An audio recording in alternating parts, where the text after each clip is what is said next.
Hello everyone! Primary purpose of this stream is because I've been asked a question quite often recently, and that is, strategist, why don't you review your own units? And then finally, when I was asked the question again, it finally clicked. I was like, oh shit, why don't I do that? Because especially, like, you guys want to show me your units really often, but by the same token, you also want to see what I have as well. Let's see here. Looks like the chat is not quite up yet. But I figured I'd go through all of my teams, each individual build, and how they synergize and work with one another. That might be a lot of fun. I haven't done that yet. I don't know why. But, oh, there we are. So that is chat. I don't know why it's not showing up. There it is. So, yeah, Streamlabs chat wasn't working, so I got to back up. It's good to be prepared. Okay. Why don't I just refresh some of these? Because, yeah, look at that.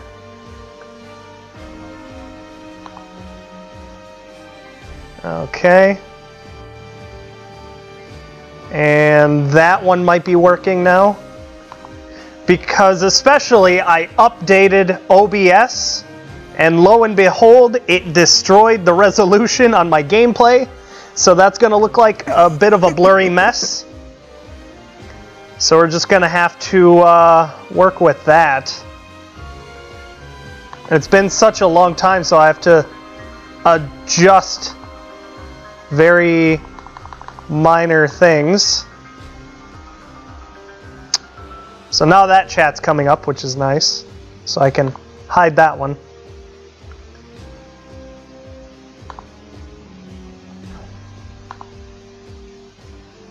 Adjust this a little bit. Okay, I'll have to just some minor adjustments so it looks nice. Because not only do I have to adjust the size on OBS, but I have to adjust the window, the actual window size that it's coming from in the first place, which is odd. But you know how things don't like to work. There we go. That ought to do it. All right. Okay, so I see you're talking about CYL in the chat. The characters I voted for thus far is Grail, Grima, and Priam. And then I'm not sure who I'm going to vote for afterward. How you guys doing? Oh, did the chat decide to stop working again? Yes, it did. I literally have to babysit the chat box. There it goes. I know, Priam is kind of lame, in my opinion. Hello, motherfucker. Hello, motherfucker. Somebody subscribed, but the alert box decided to not work. I have to, like, click into each one of these things.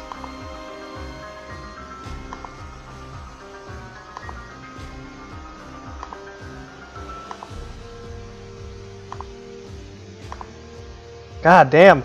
This is why Streamlabs is kind of a mess also. And then I hope... Let's do a test real quick. Because it's not working enough times to piss me off a little bit.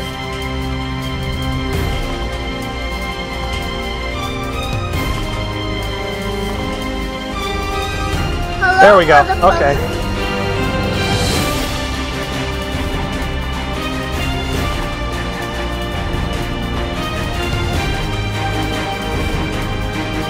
Okay. Alright, so I'm going to be going through my own teams. I just need to adjust. I'll save my main team for last. Oh, man. I took like 2 hours preparing this in advance, but there's just all this tiny shit that you just can't catch until you're actually live.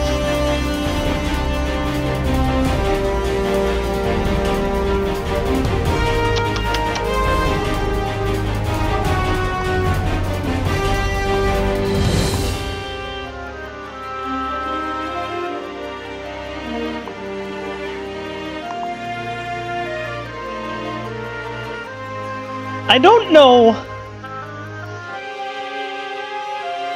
don't know why it's making your names transparent, or it's making it really hard to read.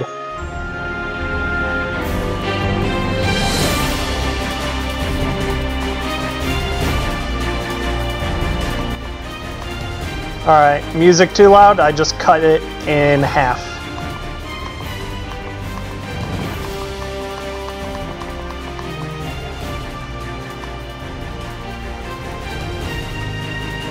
There we go.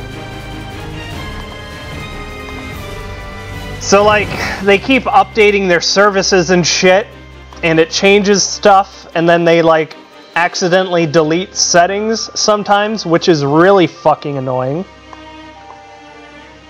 Why don't we make this red?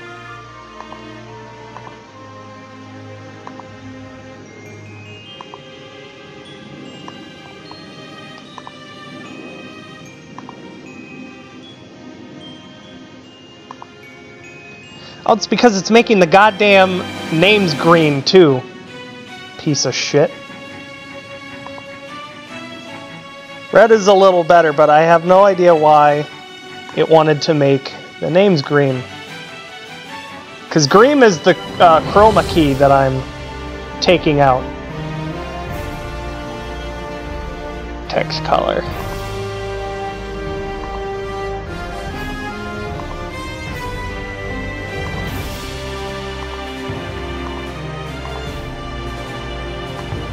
Like, so really little shit that pisses me off. Ha! So the names are still fucking green. Interesting. Very interesting. So apparently I can't change the color of people's names. What the...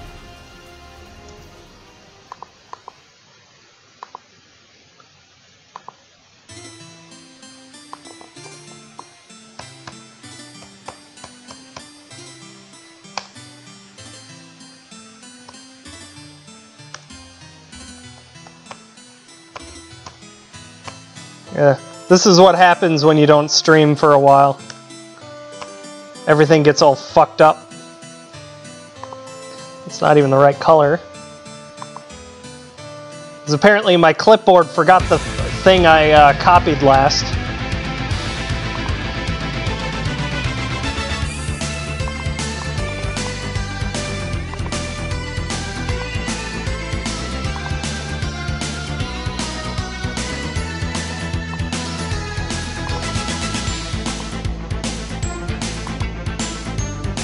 Okay.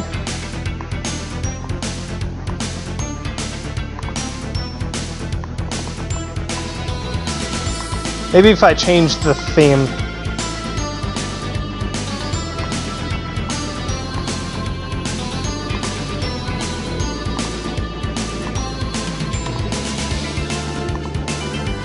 Nope, looks even fucking worse. That looks really bad. It's not that one.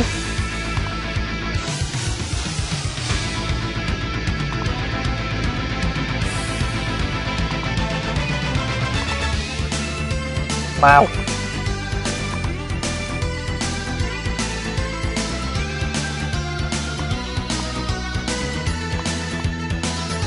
I'll mess with the settings a little bit longer, otherwise I'm just gonna say fuck it and switch back to the YouTube one.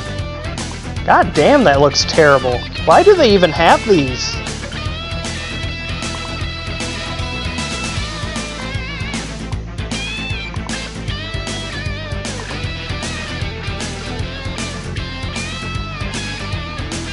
Oh, that's because you can request songs using Nightbot. Okay, fuck it. We are going with that. That's a lot easier to see. So, like, I can't apparently... Fuck, I don't know, man. I want to make the background transparent so I can see it against, you know, this cool-looking background that I have right here. But I can only change the text and the background, but not the name color. So apparently they defaulted to the name being very close to the same color as the one I'm trying to get rid of, so it gets rid of the name color, so it becomes transparent and I can't fucking read it. I might mess with it a little bit later, but I'll just keep it that way. This is why I have it as a backup, in case they decide to not work. I also figured I'd do something a little bit goofy in regards to Streamlabs has this like new thing called Stream Boss. So I'm gonna do like a test subscriber. And a health bar shows up right there. And every time somebody subscribes, super chats, donates, or sponsors, you'll get a notification up there at the top right. A cool little thing will play. And it'll knock off some health. If you reduce the health to 0, I'll do a YOLO summon or something like that. So, apparently just regular subscribers do like a little bit of damage, so it doesn't like show up very easily. But, yeah, if you do some of the other shit like super chat, sponsor, other junk, it'll fucking knock off some health from that health bar. So that's kind of neat. Figured I'd try it out. I'm not even sure if you guys will get that health bar down to 0. I actually reduced the health by 10 times the original amount, and then increased the damage. So, all right. So hopefully the gameplay doesn't look like fuzzy garbage mess, because I did what I could to fix it. And oh, I'm challenging you, all right. I don't think you can actually do it.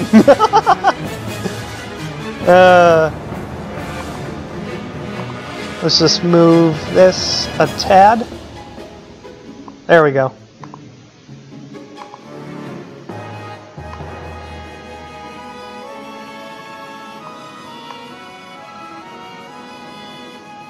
And make that a little bit bigger. Yeah, I've tried doing that on other people's streams, and unsubbing and subbing doesn't work anymore.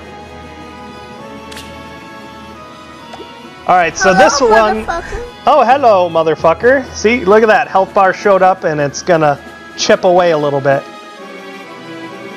So if I could get a shitload of subscribers, I don't know, fucking log into other accounts and subscribe, I don't really care, honestly. How you want to do it. But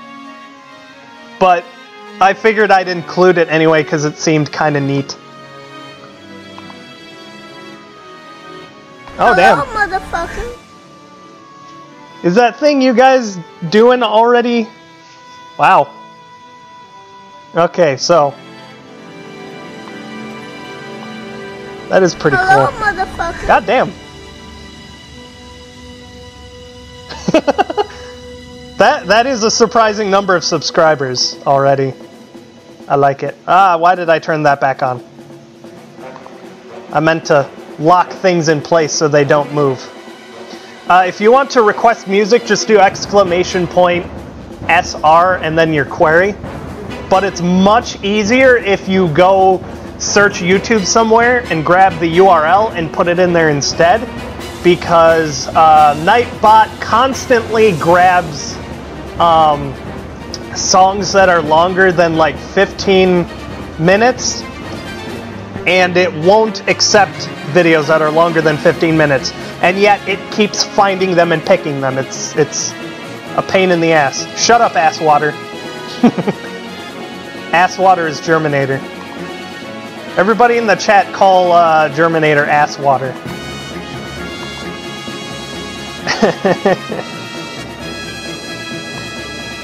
Oh, I better change the settings a little bit. Oh, what the hell? Oh, that's bullshit. It changed my settings. Hold on, let me put them back.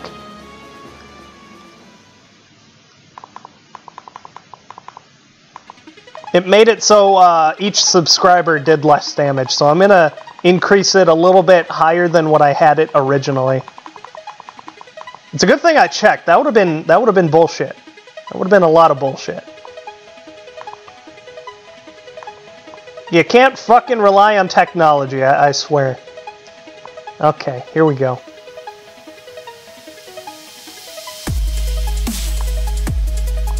That should do it now. It should actually have saved what I told it to fucking do in the first place. Hello, motherfucker. Yeah, I just subscribed to myself. How about that? Okay, let's just fucking get into it. I spent way more time than I wanted to adjusting the goddamn settings on things that I already adjusted the settings to in the first place, but it just decided to change itself. Okay, so right here I got my male Robin, my Joshua, Titania, and Oscar.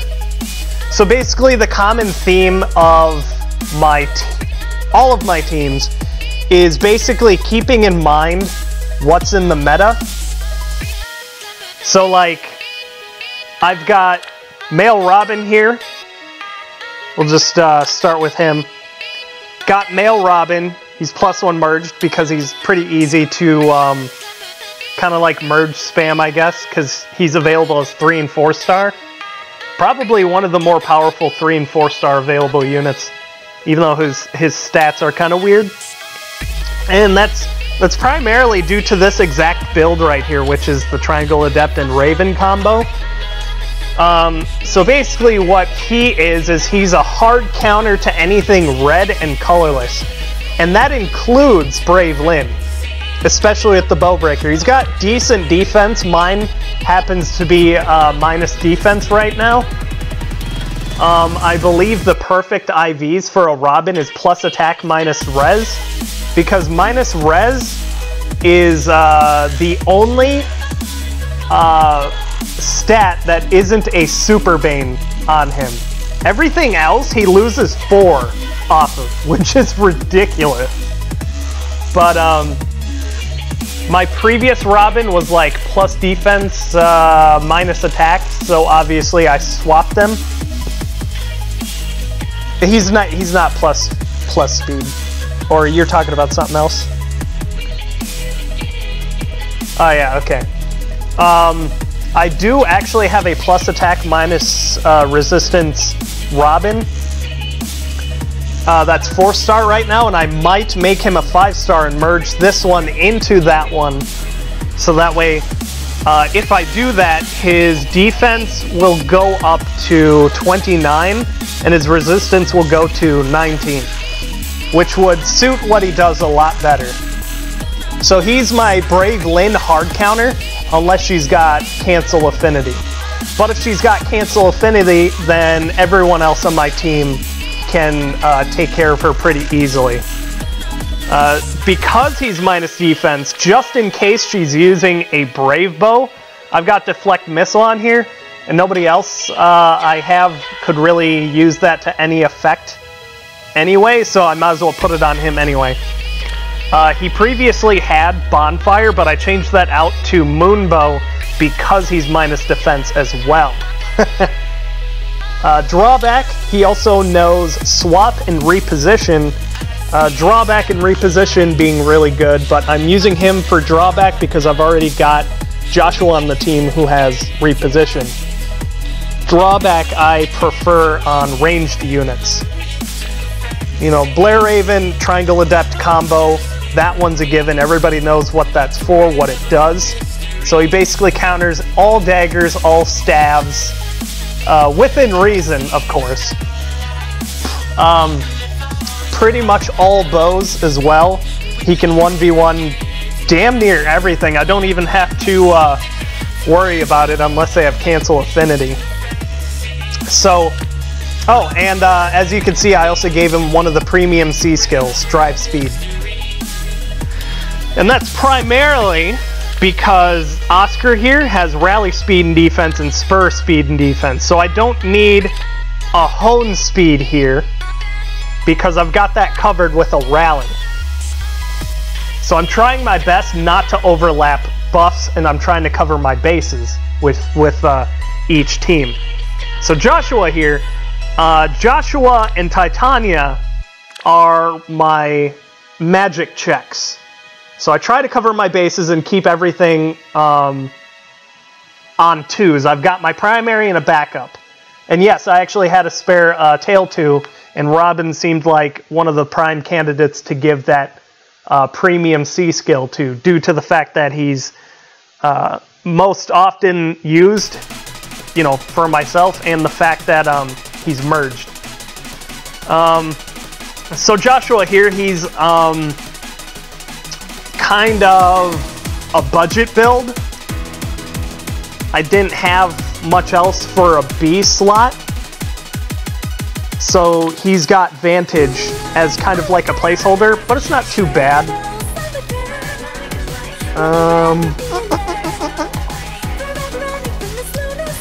Oh god, this is Sonic Forces? Fuck.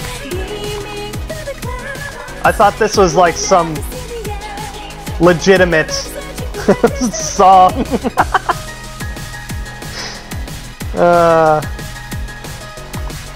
Let's take a look here. The Takumi song? What the fuck? Moonbeat.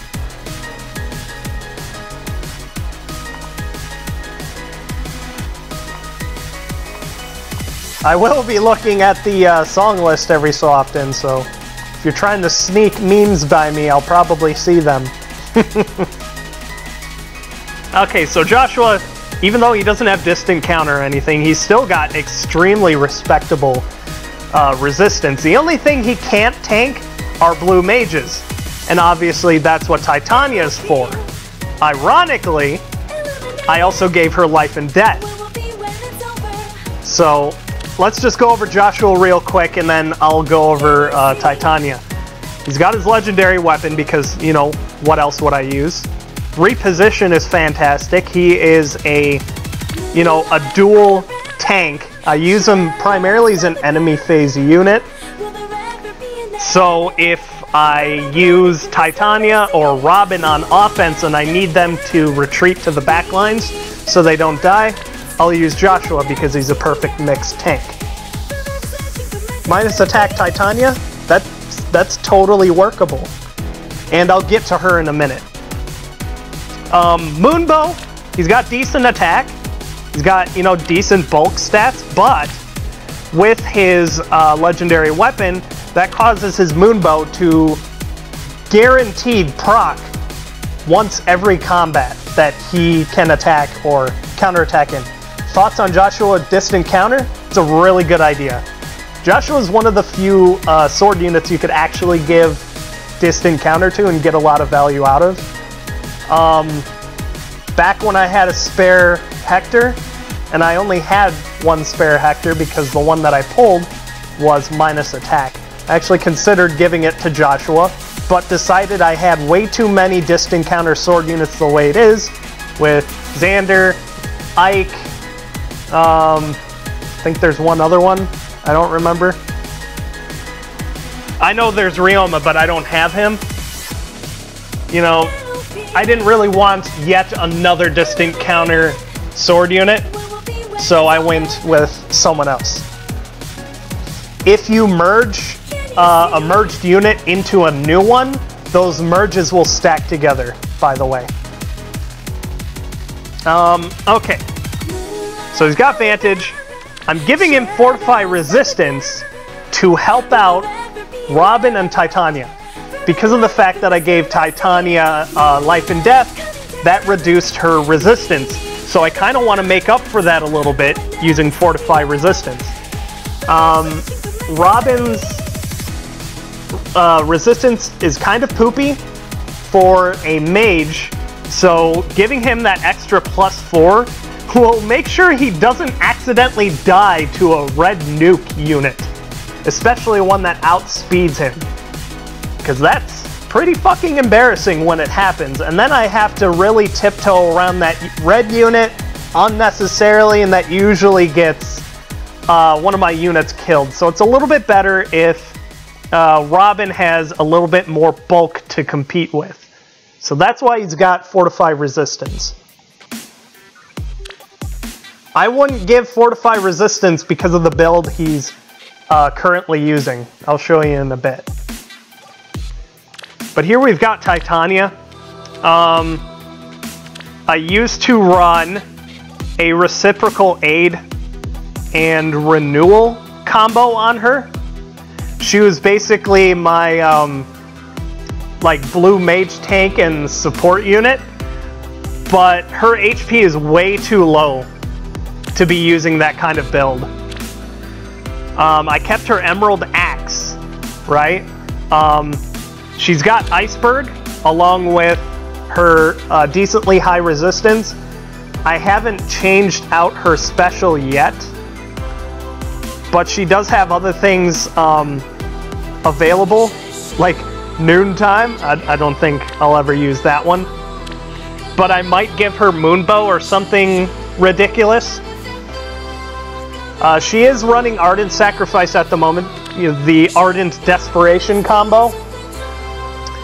So, Iceberg, I might change that to Moonbow. I might leave it as is, who knows, because if she gets the Fortify Resistance buff from Joshua, it'll be almost as if she never lost that resistance in the first place. And the big reason why I gave her Life and Death is because her defense was pretty pathetic the way it is. Unless she's fighting against a Lance unit, she's going to be taking heavy damage from physical attacks. So with Life and Death, it kind of gives you 2 upsides and only 1 downside because her defense is already terrible. So in this case, I'm getting double the benefit with only, you know, half the drawback, in my opinion. So running the Ardent Desperation combo, Hone Attack here because, for the most part, she is the character on the team that I would be initiating with the least. Therefore, Oscar, Joshua, and Robin would appreciate the attack buff more so than Titania herself. She gets along just fine, and that is because of her Emerald Axe. Like, the Triangle Adept related skills are really cool, in my opinion, because they work 100% efficiently in both the player phase and the enemy phase, as long as you're playing correctly. If you're sending, you know, your sword units to, you know, if your plan A is to have one of your units attack someone that they're disadvantaged against, you're playing incorrectly. That's like a plan B or C, or maybe I need to chip this character a little bit with this one and then finish them off with the other one. That's how you should be playing. So basically, in my opinion, you could just give everyone Triangle Adept and be fucking awesome. I really like the Triangle Adept skills. So, due to the fact, okay, so you see that these things are percentages, right? If you increase the difference in values, percentages become much larger numbers. if that makes any sense. So, for example, if her attack was like 40 compared to like somebody else she's attacking is, you know, 30, that's like 10 damage and that's it. With, you know, Triangle Adept, that 10 damage suddenly becomes like 12 or 13.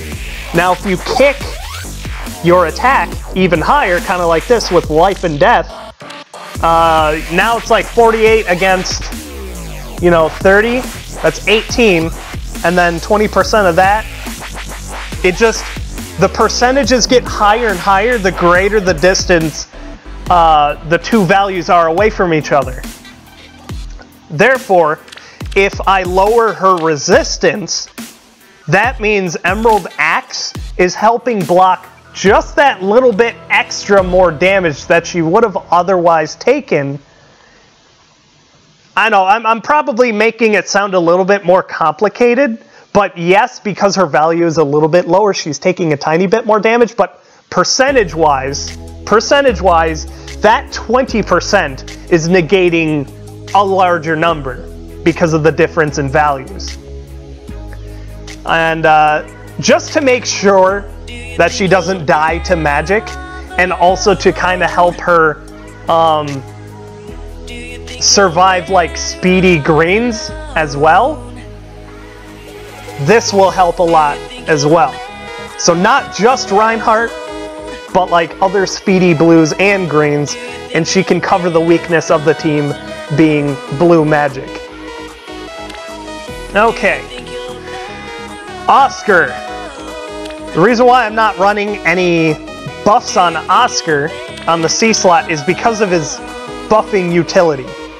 He is strictly player phase with this Fire Sweep drag back combo build. He cannot counterattack in the enemy phase, and I wouldn't want him to be taking damage anyway. He also happens to be plus defense, and I believe he's minus HP. I always forget the Banes. But anyway, if he's not needed for the player phase, he's got the secondary ability to buff whatever I do need. So if I don't want to initiate whatsoever, you know, his player phase utility is gone for that turn because I'm not initiating. So what am I going to use him for? Is he just going to, you know, stand there with his thumb up his ass, riding backwards on his horse? No! I'm going to make him actually do something useful on the turn. So if I don't plan on initiating, whichever unit I do want to bait with, which will usually be Joshua or Robin, I'll put them in the danger zone and then put Oscar immediately next to him, give them the rally, and they'll also get the spur bonuses for a total of what? 6 speed and 6 defense? There you go. Suddenly he becomes a buff bot, and whatever character that you wanted in the enemy phase is getting a whole bunch of extra tanking capability. Fantastic.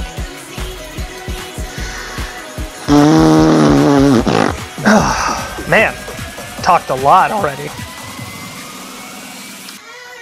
And then of course, with the Fire Sweep and Drag Back combo, that synergizes with Robin quite a bit and allows him to stay further away from the enemy team while he drags something back. If he doesn't somehow kill it already, look at this. If he doesn't somehow kill it already, he'll drag him towards my team so that way somebody can follow up on it.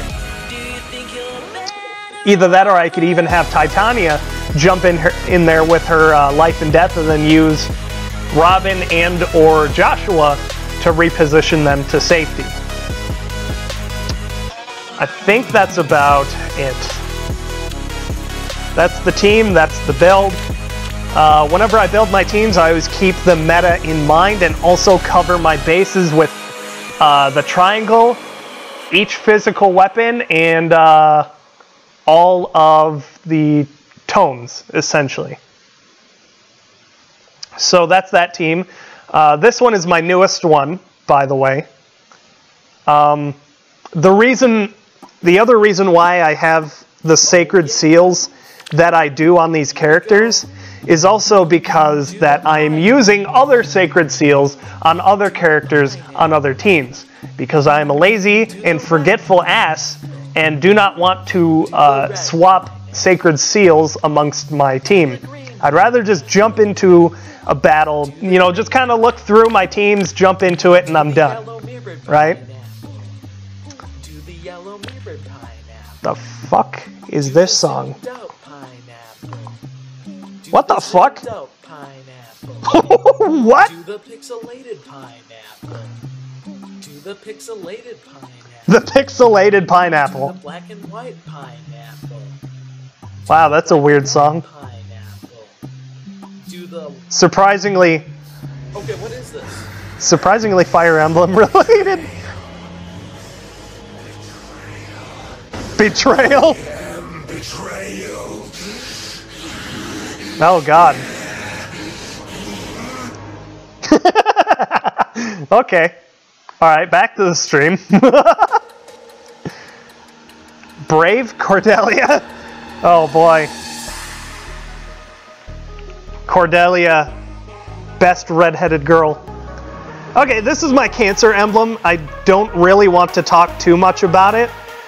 I talked about it in my Arena Assault video, and that's all that really needs to get said about it. The reason why I have a horse emblem is because of the monthly quests. Otherwise, I wouldn't have purposely built one otherwise. So, yeah, I know, chat, you're saying, ew, what the hell? I agree, horse emblem can suck a fuck, but the reason why I have Ursula is because I don't have a Reinhardt.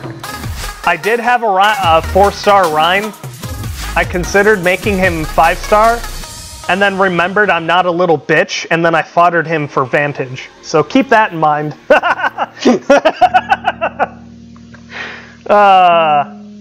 I have resolved myself to never use Reinhardt. So if I ever get a 5-star, he's probably going to get foddered. Either that or he's just going to sit in my barracks roster. So anyway, they're like the 5-star horse units that I have trained up. My green ones don't fill the role that this team needs. I do have a plus attack minus something Cecilia. One of these days I might build her up and put her on the team, but that's probably not going to be anytime soon. If I did, I would also have to 5-star a Nino and give her the Grown Blade Plus tome. Because I figure it's better if you're gonna build a unit and use them legitimately on a team, you might as well go the whole way. Instead of half-assing it, you might as well go whole ass. Oh, my Athena? She's not on a team, so I guess I'll go ahead and show that to you. So basically, what I tried to attain with this build is A, it's a budget build because she retains her original weapon, her original special, and her original A skill. What I'm trying to do with this build is make sure that she gets off her Wodao and Moonbow combo as much as possible. I keep her safe with her initiation with Sturdy Blow because she gets attack and defense from attacking, and then solidify when she drops below 50% with her Vantage. This kind of also helps her bulk, so you could almost imagine in a roundabout way that this attack minus 5 essentially gives her plus 5 to each of these stats, essentially. So basically, it's not a great build because it's a budget one, and she's just built to survive as long as possible and get one more Moonbow proc off before she dies. For the most part, 47 attack and a Moonbow proc with Wodao won't finish off a lot of the big threats that we see these days, but it's a nice thought. You know, that's the thought behind this build right here. Wasn't trying to put too many resources into it. Anyway, I've got... Fuck. Stupid thing. We'll just put you back in there. Okay. So we got Brave Lynn here. She is obviously the fucking Brave unit. Not much to talk about. She's got Fortify. That's a Hone, that's a Hone, and that's a Fortify. So everybody on the team can get full horse buffs at all times. Long story short, he's the enemy phase Fury Vantage combo piece of shit. And then Brave Roy is the actually interesting character with the Gale Force and the heavy player phase utility. I would really like to replace that with Swift Sparrow, but the characters that have that are pretty much premium units. You wouldn't want to fodder them off in the first place. God damn, I'm talking so much. Micaiah says hi. Yeah, I know. If you're joining the stream in the middle of this, I really don't like this team. I don't like Horse Emblem in the first place. That's why it's called Cancer Emblem.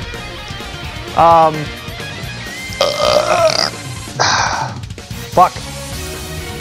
But the biggest heavy lifter on the team is actually Ursula here because of her Blair Blade. 90% of the time when I'm playing this team, all I'm doing is putting characters next to Ursula to give her full horse buffs, and then she just fucking kills everything. Because Blade Tome. And also fuck you. And fuck everything else. And fuck Reinhardt. But yeah, that's all I want to say about the horse team. Somewhat competitive. Okay, now this emblem is my pride and fucking joy. Armor Emblem. I got really lucky in the Winter Banner and the Halloween Banner, and I got just the right units that I wanted. Tharja happens to be minus attack. That's not too big of a deal. I believe she's, yeah, minus attack plus speed. Probably the worst IVs. How's CYL for me? I'm voting. So, yeah. It's going as well as it should be. I'm not getting mad from what other people are voting. I don't really care, actually. Personally, actually, since we're on the subject of CYL, the way it is, basically, there's a lot of cool units out there, and if Ike was available to vote again, I'm not even sure if I would like vote Ike as often as I originally think I would. Because something very enticing about the rosters is the fact that they're including characters that you couldn't play as in their original games, like Grail or Grima or Naga, characters like that. So those ones are extremely appealing to me in the fact that we could potentially get a character that we could never play as before, even from their original game. It's very enticing, the fact that we could vote for Grail, and with enough votes, he could actually come to the game. That seems extremely appealing to me. Very appealing. Being able to have characters that we have never been able to play with before. And there are actually a lot of very memey characters. Yeah, including Bruno. And Veronica. Those are all very appealing to me. Especially how funny it would be to, like, summon a Brave version of that unit. They would probably explain it in such a way that you summoned a version of these characters in the far future where the heroes succeeded and you saved them and their souls and they're good guys now, right? Hello, Berkutz Lance. MCAT, oh boy. good luck, I guess. Yeah, Athos. Athos is really appealing too.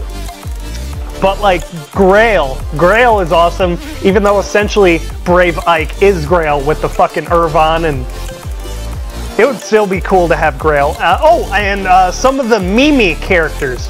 Like, I discovered that you can vote for some bitch named Amy on the Path of Radiance one. And it's a little fucking girl. Just like a little girl fucking, what, 5 years old? She's some throwaway character, but they included her on the roster anyway. Like, what? Another Mimi character I thought would be hilarious to vote for would be Elena. Ike's, I did consider making a Quadtania, by the way. Titania, if you notice, had Darting Blow 3. Reinhardt can't be played in Thracia? Well, good fucking riddance. Interesting. Anyway, Elena is Ike's mother, and you can actually vote for her in the Path of Radiance roster. Basically, all she did was die at the hands of at the hands of Grail, her husband. Shit. She died like 10 years before the game even started. Now, on the subject of Naga, literally just God. Oh, Anna Emblem, that would be kind of funny. Yeah, Ashenera. Ashenera is literally the god of all gods. She is the goddess. The goddess. That's it. Like Naga, she's kind of god. Naga explained the relationship between her and Grima. They're not exactly gods, but they are on a higher plane of existence, as it were. Ashenera is literally the creator of fucking, like, everything except, what, the earth that she was standing on? Because she came down to the planet and then, like, made all the living creatures. Well, it's not exactly spoilers because that's the actual religion of Tellius. That's in their fucking, what, doctrine, I think? So it's not spoilers, it's what they fucking believe, and they talk about it every so often. What is spoilers, however, is the stuff beyond that. So, fuck it. I'll let you do research about it if you really want to,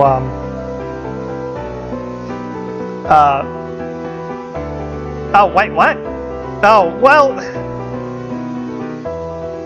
if you haven't finished Path of Radiance by now, you should fucking learn to, or any game, any fucking game. I don't know why people keep complaining about spoilers about games that are over a decade old. You're in a Fire Emblem community, people are going to talk about it. You can expect it. If you haven't finished it by now, you probably weren't going to. Yeah, Makai even says Ashenera, and there's a reason behind that too. There's reasons behind a lot of stuff. And it's also stuff that you can easily miss if you're not paying attention also. So it's probably a good thing you heard it from me anyway, because some of this shit you just have to Google because it doesn't give it to you. It's like in extra content or whatever. But, I mean, it's not exactly a spoiler that Ike's mom is fucking dead, okay? She's not there. She's fucking dead.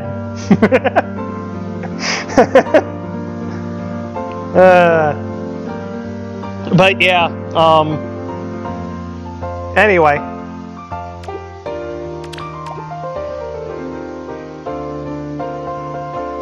Oh, and that spoiler isn't that spoilery anyway. It's like really, really past shit. Doesn't really have much bearing on the story, actually. It just explains other things. So the fact that you don't know what the other things are makes it not spoilery as much. Either way. Ah, she's dead! Oh my god, holy shit!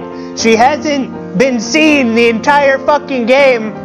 I thought she was just at home making soup. Making soup. For the Grail mercenaries, home is wherever the fuck they are. Created humans and Lagoos. What? Oh, they, she made the things that would evolve into the Bjork and Lagoos.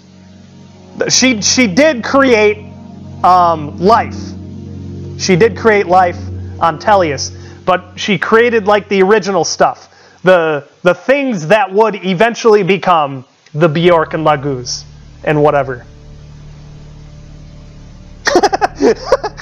Plot twist, Ike goes home and his mother just has soup. Best ending. Okay. Yeah, I'll get back on topic. Armor Emblem. Fuck. You go back. There we go. Okay. So, Tharja. Best ending. Soup. Tharja. Minus attack plus speed. I decided that longevity is better than nuking potential. But you can still choose to go with Iceberg or Glacius. They're still extremely good, valuable, solid choices. And I believe with Vengeful, she's guaranteed to proc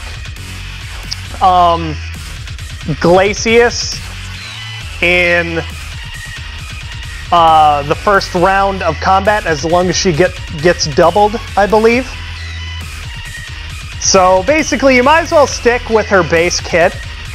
If you refine her weapon, you'll want to go either defense or resistance, because that gets you more bang for your buck, gets you more points. Oh yeah, I know it's not terribly efficient for Aether. See, the upside of that is when she... Okay, so like an enemy attacks her, that's 1, right? Goes down to 4, she attacks back. That's 2, gets hit one more time, that's 1, and then she attacks back, and it's ready to go, right? So now, on the player phase, she can attack using Aether and then proc it. It's not the most efficient, but it's still workable. A minus attack plus speed Amelia? Actually, plus speed is probably better than plus attack on Amelia. I don't remember exactly how fast she is. I've never had the unit, but it's definitely workable.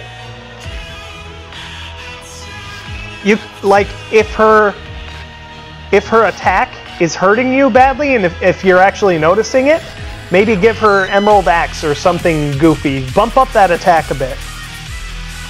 Okay, but this Tharja is actually pretty fucking straightforward because she basically comes with a complete kit. I gave her reposition mostly due to the fact that I constantly had her next to Halloween Henry. Halloween Henry is actually the heavy lifter of my Armor Emblem team. So with this one, yes, he's got Desperation 2, but I don't have the Desperation 3 fodder right now. I don't have it available. And I'm not sacking a unit that I already have resources put into. So he's just going to stick with Desperation 2, and it works well enough the way it is anyway. I gave him Groan Blade over Groan Owl, mostly due to the fact that he's so speedy, and the fact that his defense ain't the greatest. So if I were to be going with Groan Owl in the first place, I would want to have like close counter. Actually, let me go back to Tharja real quick. If I ever get a Katarina, Tharja's gonna eat her. Because point for point, as long as you're putting units next to Tharja, if she's got the red owl tome, she's going to be getting way more value out of it than she is out of the candelabra, hands down.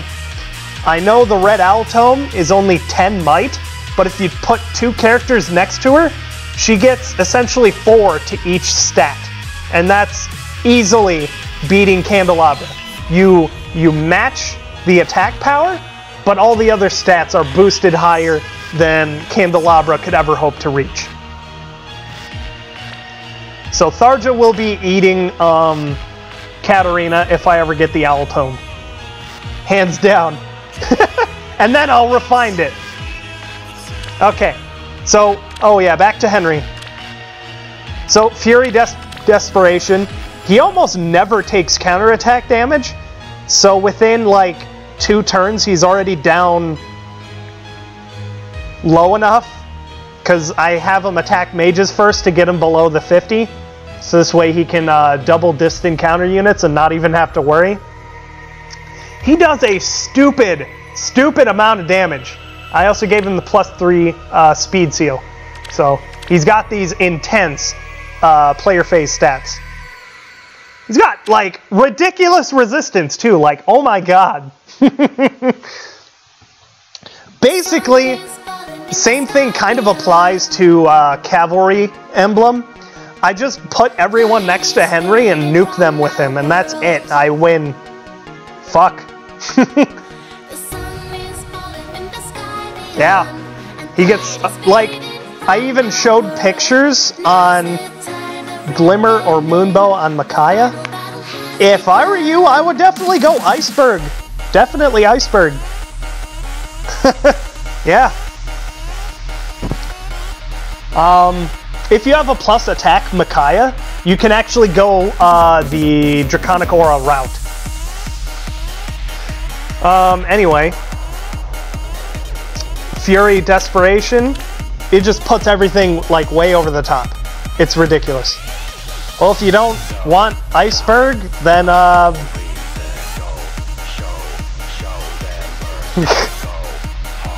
well, if you want something with 2 charge, give her Iceberg and then give her Quicken Pulse. Easy.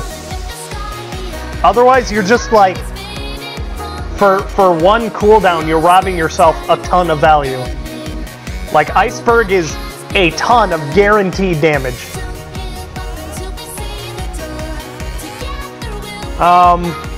Yeah, I just buffed the crap out of him, and he nukes things.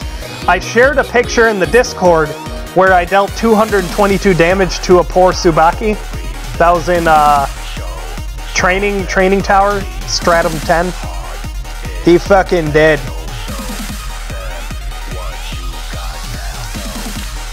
Okay, Effie is fun. She happens to be plus attack and ironically minus resistance, and yet I gave her the Recruit's Lance anyway. Cause you know why? That's plus 11 resistance. I don't give a shit about a resistance, Pain. I am, however, on the lookout for a plus attack minus speed Effie. So if I ever pull a 4-star Effie, I always check her IVs, and if she happens to be plus attack minus speed, I will definitely merge this one into that one. So this way her resistance will be, what, 27? Something like that. With this build, Berkut's Lance kind of made sense when you combine it with distant counter, because with, what, plus 11, that's 35. Like, goddamn.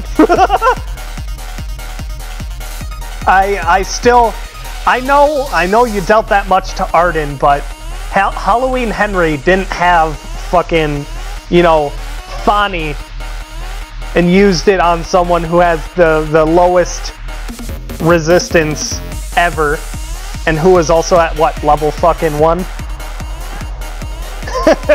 Kapow! Ka-chow! But yeah, obviously Wary Fighter because speed, distant counter because attack, and holy shit, like fuck, look at those stats. By the way, she also has Brave Lance Plus.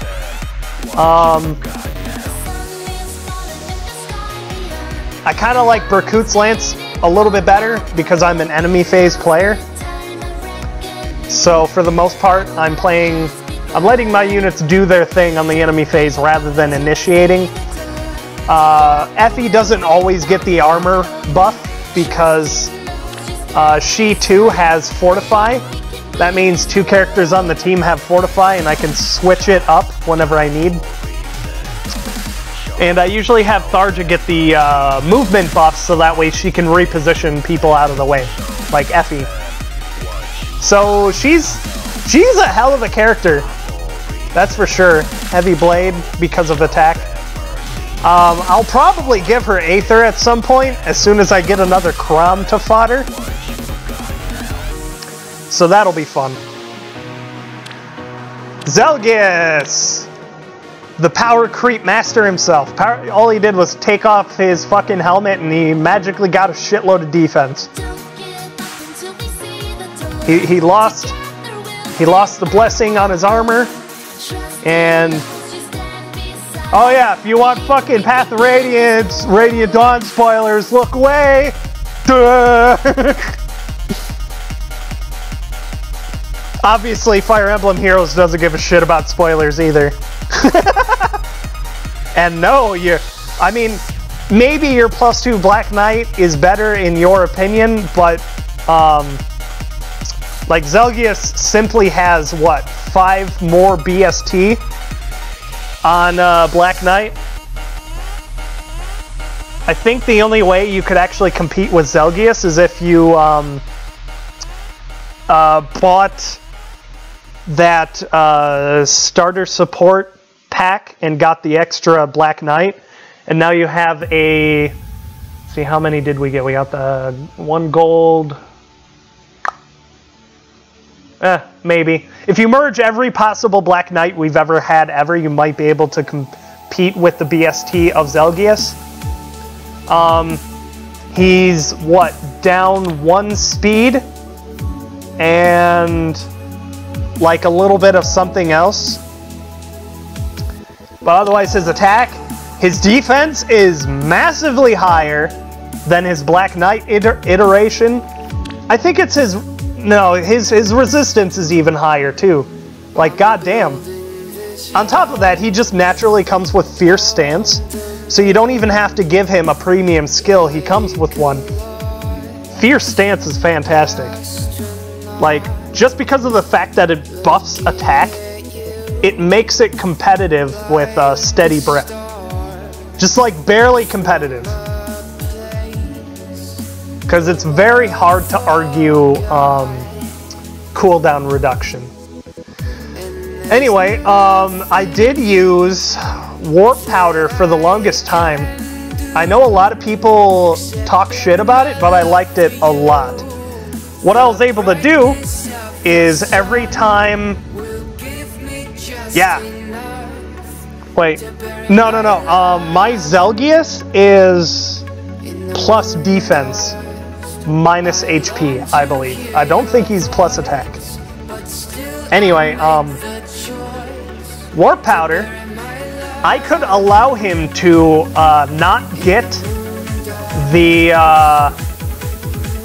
movement buff, and he could still catch up with the team using Warp Powder. So I wouldn't have that awkward moment that most Armor Emblem teams have where they have to leave somebody behind. Yeah, see, I was right. Minus HP plus defense. But yeah, his Warp Powder is actually a very fantastic ability. He's got Hone Armor. He comes with Panic Ploy, blah, blah, blah, which is also another, like, you know, high tier C skill. Yeah. Black Luna, goddamn. I also gave him Quick Impulse because I'm a douchebag. Hi, Elviro. What's up? What's up, nerds? I see you. You're usually like active in the Sage Master server in Discord. I've seen you in there a couple times. I usually lurk. I'm in a lot of servers. I'm in like 99. But since I need him to be next to Henry in order to give him the Hone Armor buff, I wasn't using Warp Powder as often, so I just gave him Vantage. Because, again, I'm a fucking douchebag. Fear Stance, Vantage, Black Luna, Quick Impulse. Good fucking luck, buddy. God. God, that is ridiculous. Look at that defense. That's a defense boon. That's just fucking... Fuck! He power creeped. He power creeped Arden, too. That poor bastard. Like, he's fucking stronger. He's fucking faster. He's fucking tougher. He's got more resistance. The only thing he doesn't beat him in is, like, HP. I mean, if you... Well, no. Zelgius doesn't beat him in attack. Now that I remember. Because I remember I gave Arden Woe Dao, and he's up to, like, 60 attack. So, yeah, I'm mistaken right there. But 52 is still very high. And, you know, distant counter. Because that's the thing. I'm strong and I'm tough. But that guy, he's on a whole nother level. But yeah, that's the Armor Emblem team. I really like that a lot. Of course Micaiah melts it. The only thing that Micaiah can't melt on this team is Henry. And as long as Micaiah is plus attack, she should be able to melt this Effie. Actually, you know what? Let me take a look. So, yeah, 50, 52, that's plus attack Micaiah. 52 against 35. I don't remember the effectiveness bonus. I think it's what, 50% extra damage? So 52 against 35. I think Effie would actually survive that, especially with a wary fighter. So, you know, Effie would still get melted, but yeah, I decided to do a live stream. The primary reason that I decided to do a live stream is because one of my sponsors said I should do it. I only have one sponsor. He seems like a nice guy. I think he's gonna miss it though. It's just too bad. You'll know who he is because he'll have an orb next to his name. 41 damage? Oh, okay. Effie would survive then. Neat. Good to know. Okay, so this is my flyer emblem. I don't want to talk about it much because I haven't put any effort or thought into it. I just want to tell you that the reason why I call it Gnat Emblem is because gnats fly and they're fucking annoying. And they're stupid. The only good units here I have are Hinoka and Michaelis. They're pretty much only here for the quests. Camilla used to be right here, but she was required on a different team. And I mean actually required. Oh, okay. Yeah, I know I don't live stream very often, and that's because I don't have the time to do it, but the time actually came up today, so I took the opportunity. So enjoy it while it lasts, because it'll probably be, you know, the one for the month. Haha! But yeah, anyway, with Camilla out of the picture, I decided instead of leaving her on this team, I'm just going to fill the spot with somebody else, and I think Cordelia was the best option I had. I don't remember her IVs, but I think they were good enough to use. Germany, goddamn. Okay, so here's my Deathly Brave team.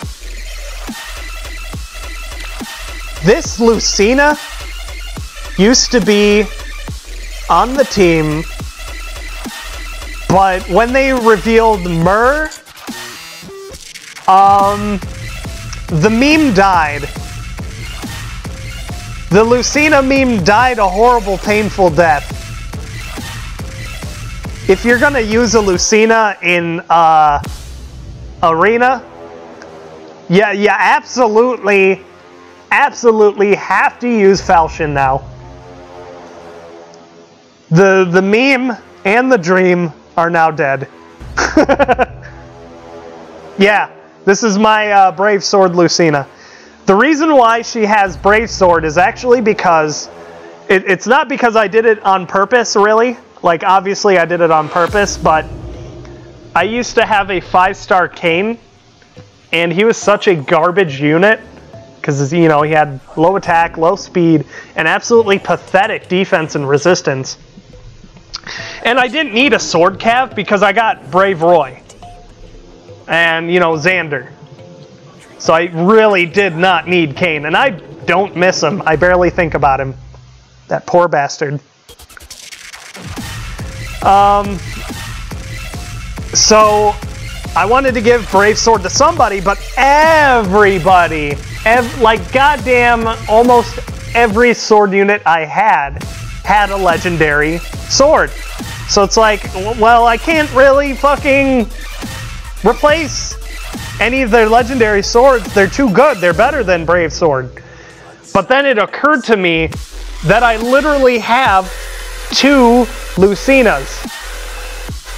Now, to validate both of their existence, they really should have differing builds, rather than being, you know, the classic Falchion, you know, Fury plus, you know, Desperation combo, right?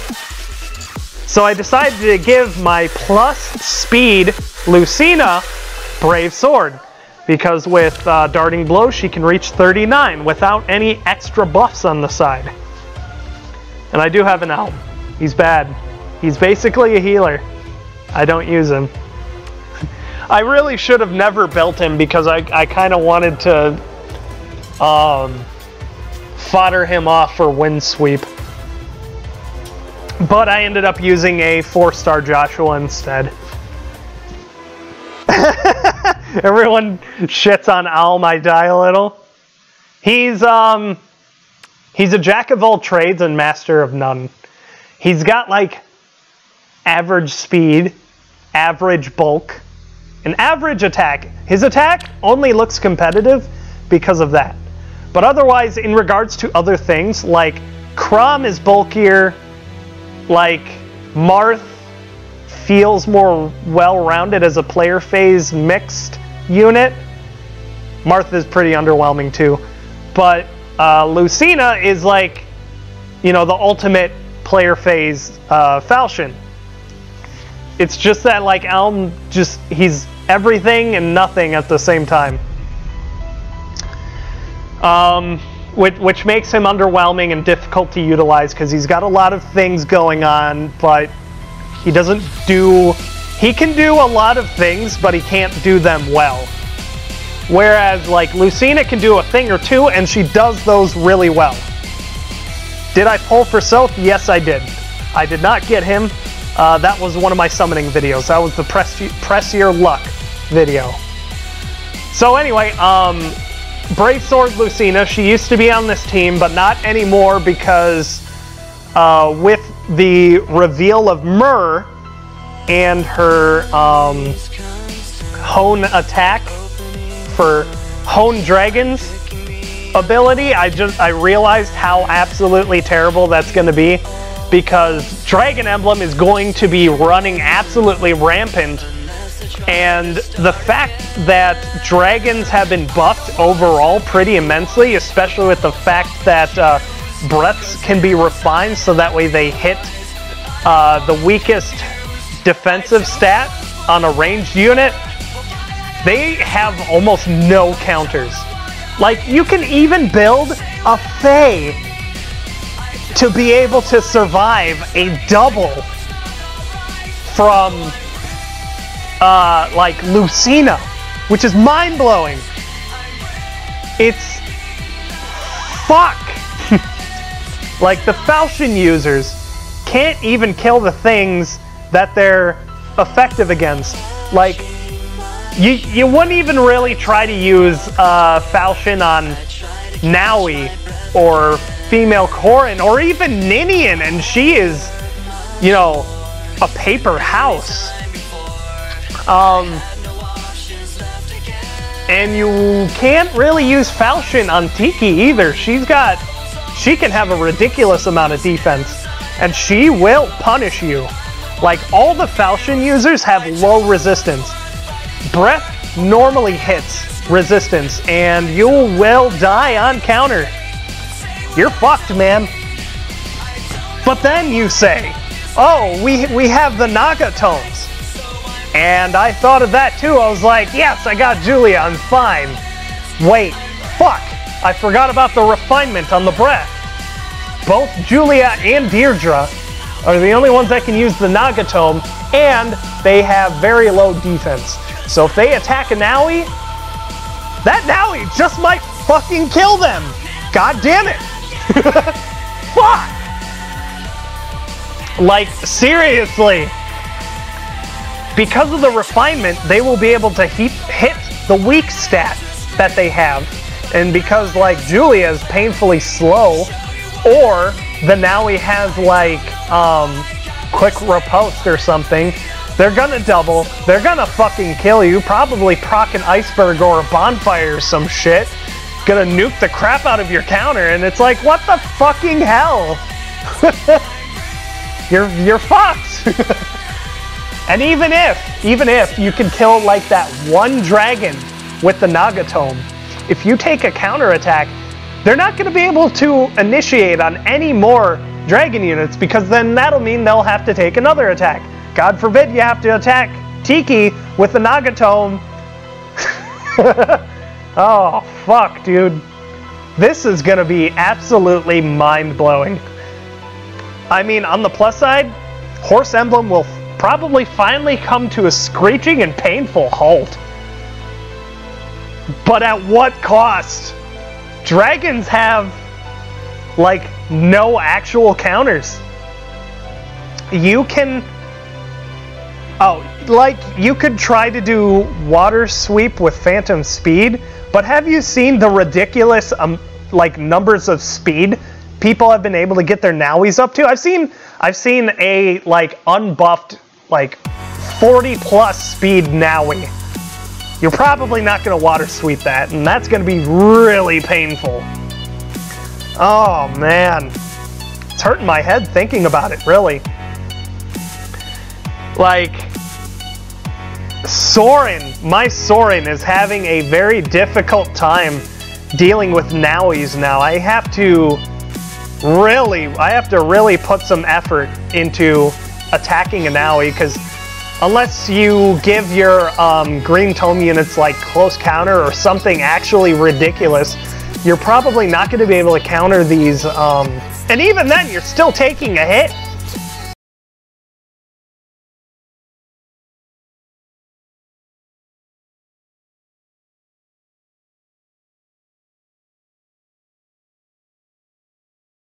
The breath to hit the weaker stat of ranged units essentially crippled the fact that we could counter dragons. So, like, Naga tomes are out, Falchion is out. It's like, what the fuck do we have left? Fuck. I'm gonna give it my level best, but let's just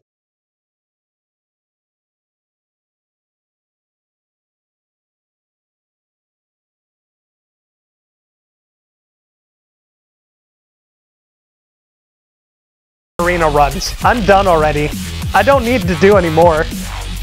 4936 is pretty good, but it's probably not going to keep me in tier 20. Like, I've already gone up 1,000 already. I'll probably drop out of it pretty soon. But I'm done. I can't really get much higher than that with what I have available.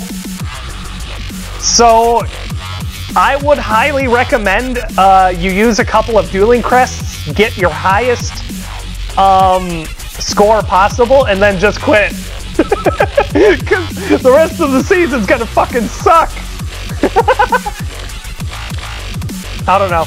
I'm also looking forward to it at the same time, because I am just absolutely sick of, you know, the old and drawn out meta that we've gotten used to with the Reinhardt and the Brave Lynn and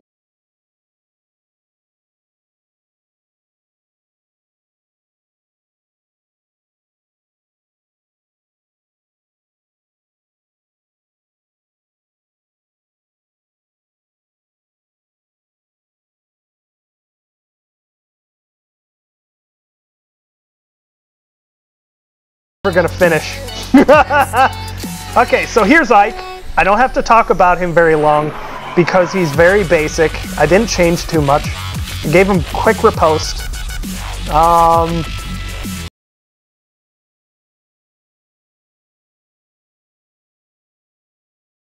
Bjork's Blessing, there it is. Cavalry or Flyer. So I still don't really need that. I'd rather attack another time rather than have that. If I want to get really memey, I can use Triangle Adept. But that's your basic Brave Ike setup. He's great. He does his job fantastic.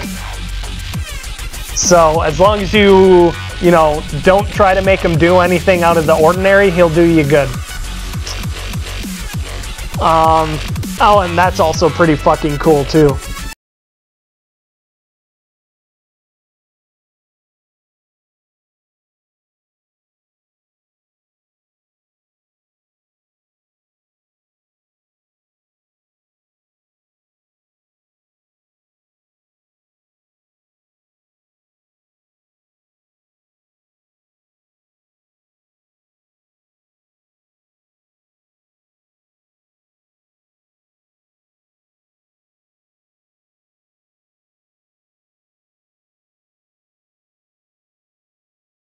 Okie dokie.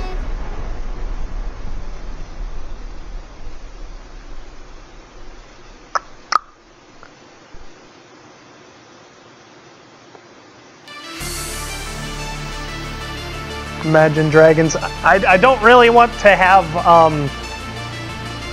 like popular artists in here because that might actually give me a copyright strike. Other ones like copyright notices, I can go into like the stream later and remove manually. It's a pain in the ass, but at least it's not a strike.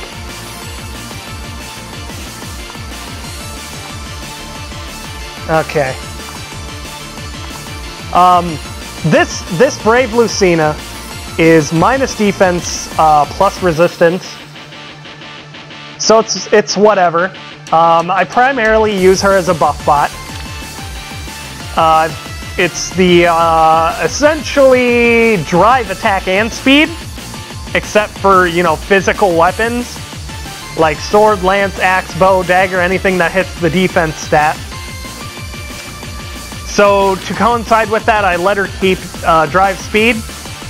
I don't really use her on the player phase, but when I do, it's usually against something that's close to her speed.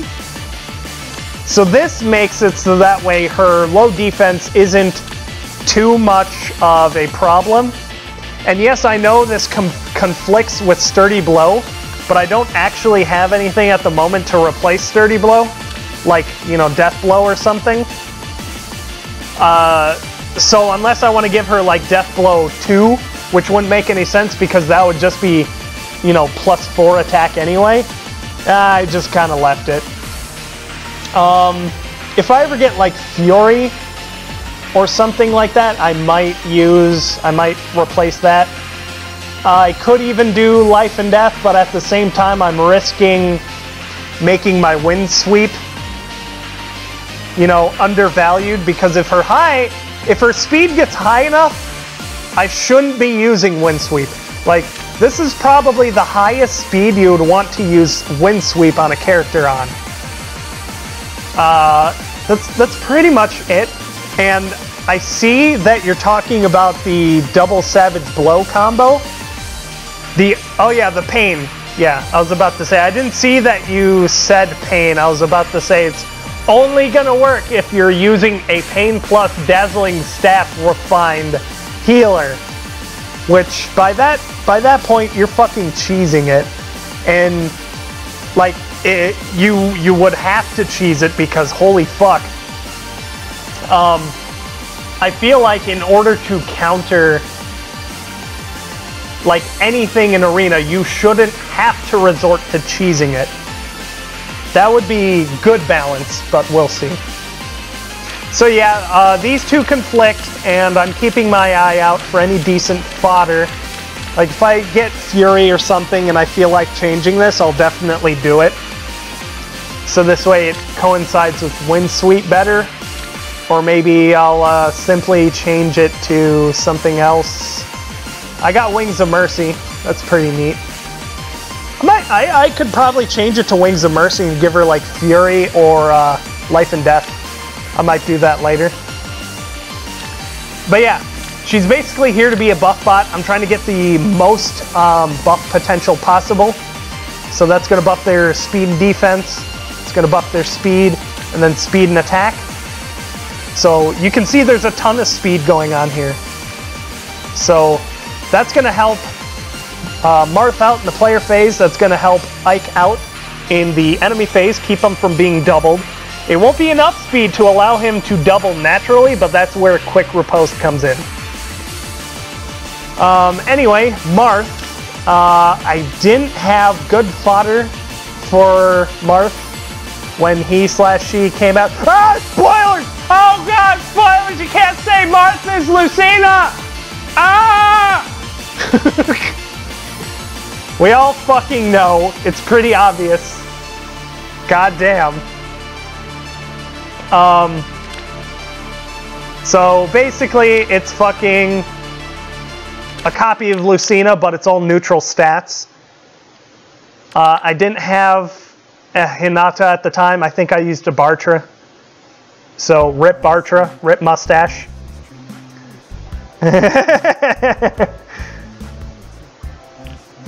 It's pretty funny, the people that actually do legitimately complain about Masked Marth spoilers. Because that shit is revealed in fucking Chapter 7. And if you have ever played a Fire Emblem game ever before, you know that the first 5 chapters blow through like nothing.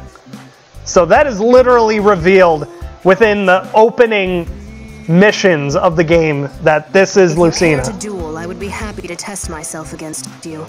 Heh. So I actually think it's funny the people that really do complain about this being a spoiler. Like, come the fuck on. Just play the fucking game.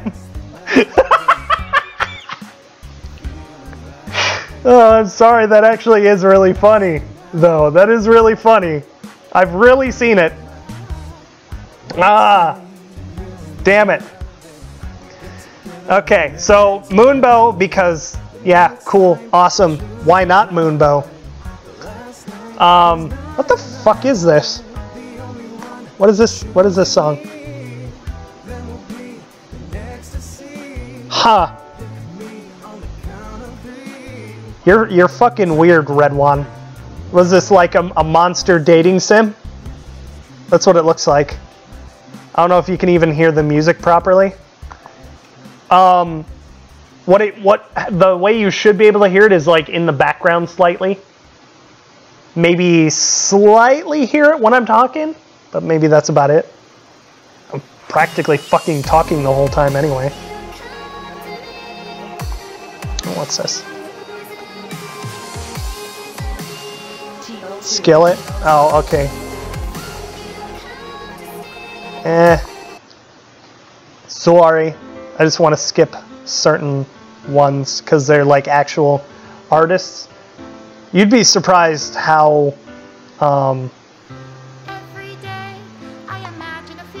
ugh, God, this is creepy. The algorithms are pretty fucking aggressive. Plus resistance on Micaiah? Fuck yeah, she is. Yeah, I would take a plus resistance on Micaiah. It's pretty close which one is the best boon on her, whether it's attack or resistance. Because, you know, plus attack is good on fucking everybody. Yep, PTSD. Well, to be fair, this is a good song because she's finally letting go.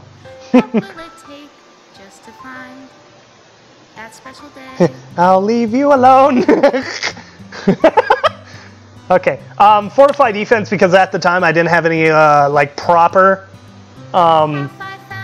C-scale fodder. I'm probably going to replace this with Hone Attack.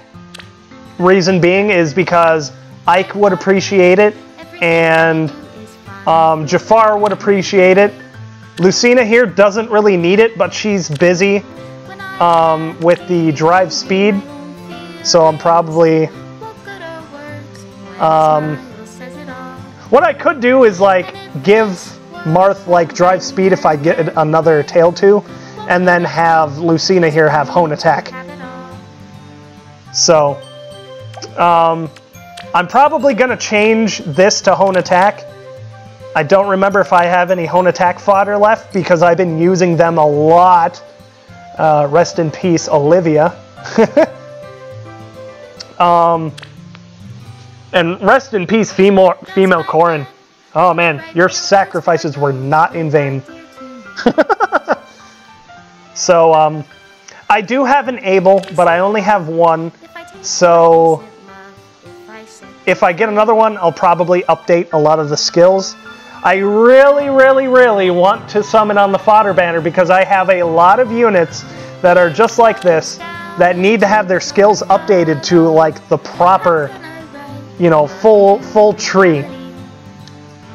Until then, this is just gonna stay the way it is. Fury and Swordbreaker are pretty fucking good. If a Breath Breaker ever comes out, that's going on here in a heartbeat. More Doki Doki. How about fuck you, fuck you? But yeah, that's my Masked Marth. It's a basic Lucina build, you know, Falchion, Fury, that kind of stuff. Makes her like tanky enough to be able to take a hit. But the true star of the show is here, Jafar, who has life and death. I gave him seal speed because I was having trouble picking a B skill. I have Wings of Mercy, I have Escape Route, I have Vantage, because Deathly Dagger affects if he's countering too. So what I could actually see happening is if you gave him like close counter or something and gave him like something that increased his bulk, and you like made him an enemy phase unit, that could be a legitimate thing. Because look at that effect. If unit attacked, it deals 10 damage to the target and foes within 2 spaces and inflicts the defense and res for all of them. That is something you could use in the enemy phase if you made him bulky enough.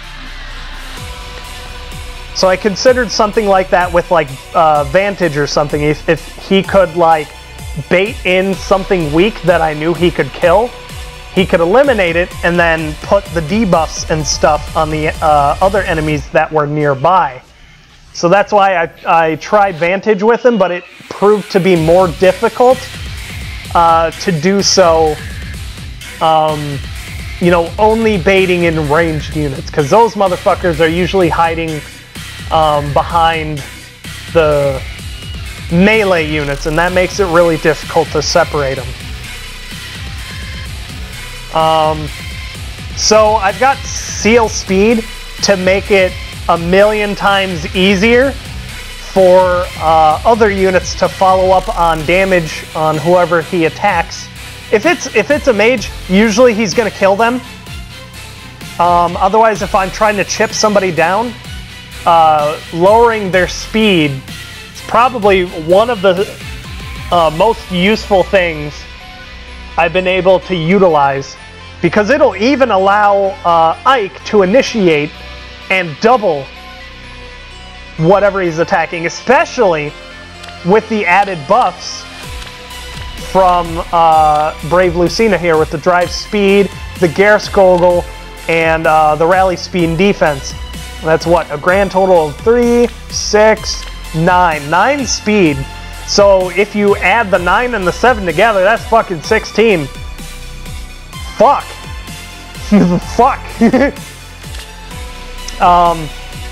So that's why he's got the seal speed. That's in case he isn't able to finish someone off. And of course he's got the double Savage Blow, and that one's not quite upgraded because I wanted to upgrade Quick Riposte to 3. So with synergy between Brave Lucina and Jafar here, he'll get a ridiculous amount of speed and virtually guarantee a double because he'll reach 50 with all of the buffs. And then once I give Marth here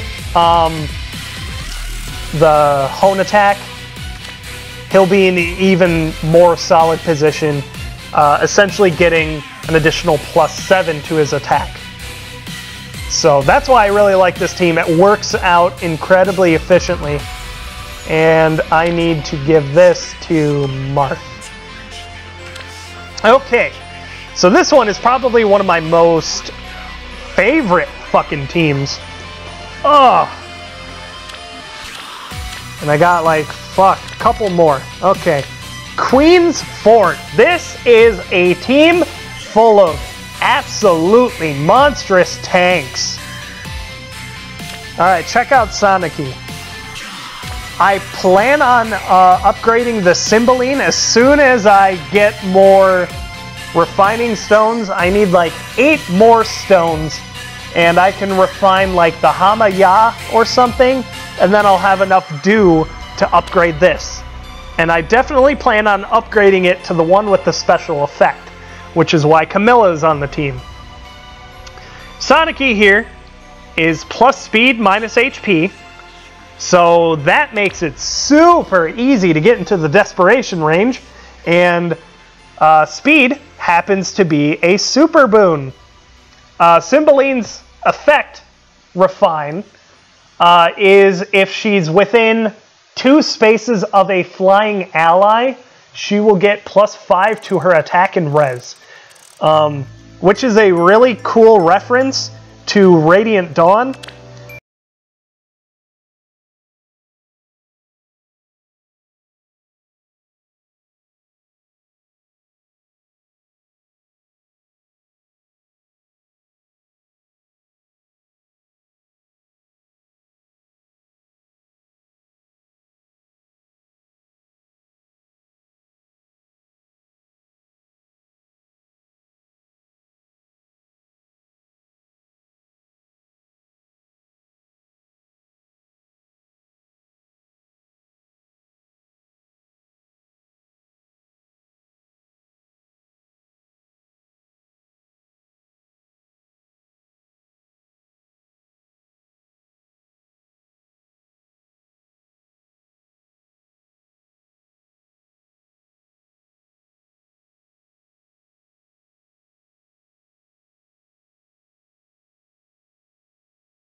So if he gets hit by somebody, he gets doubled, he counterattacks. Guess what's happening on the player phase?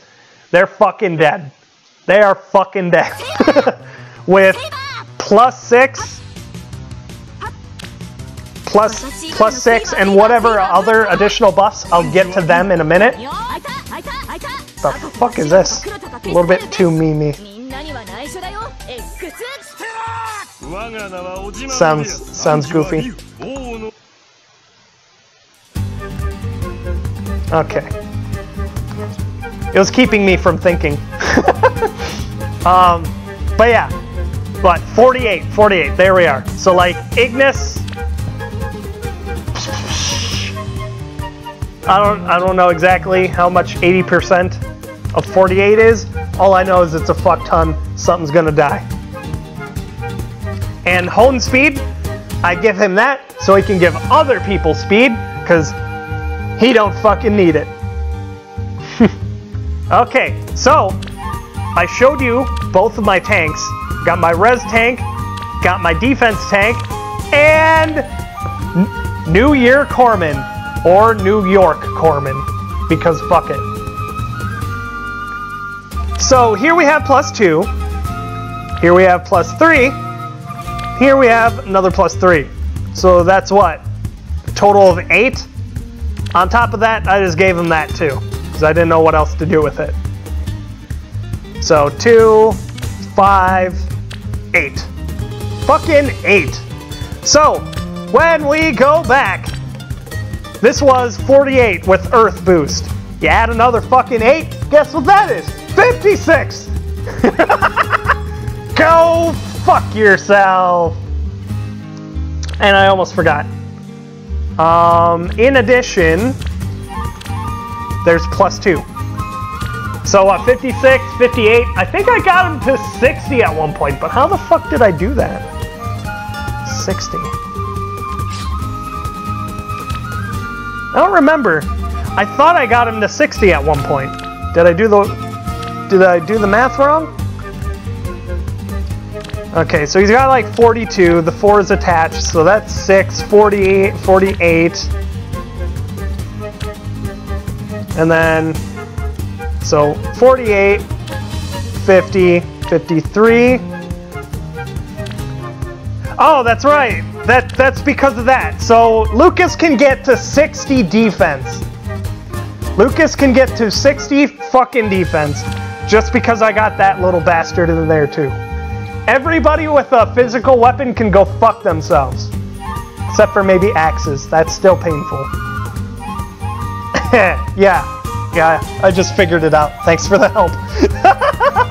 That's why I love New York Corrin. New York Corrin. New York corn. Yummy. Oh, man. So that is essentially why I've kept the Hamaya and all of this stuff. The attack and defense +2, it's not the best, but it's better than a lot of the skills that I have available, like namely attack +3. So I might as well keep it with the attack +2, attack and defense +2. By special, if they can get over the defense, they can. Like if an enemy has like 50 attack and they proc like a fucking iceberg, it still has to get past the defense. But if he gets, okay, so a Black Knight would scare the poop off of Lucas, but with triangle advantage, he might still survive. But otherwise, without Black Luna, Black Knight will do nothing. But yeah, it's a good point to bring up. Okay, so yeah, back to Corrin. So you can already take one look at the team and see their glaring weakness. And you know what? I'll tell you what. Chat. Can you guess the weakness of this team? The glaring fucking weakness. Ignoring New Year Corrin. Imagine New Year Corrin was never a part of this team. Alright, so go ahead and tell me what the weakness of the team is. It's a very, very obvious one. And it's not a character, and it's not a stat. Well, I mean, it could be a character, I guess.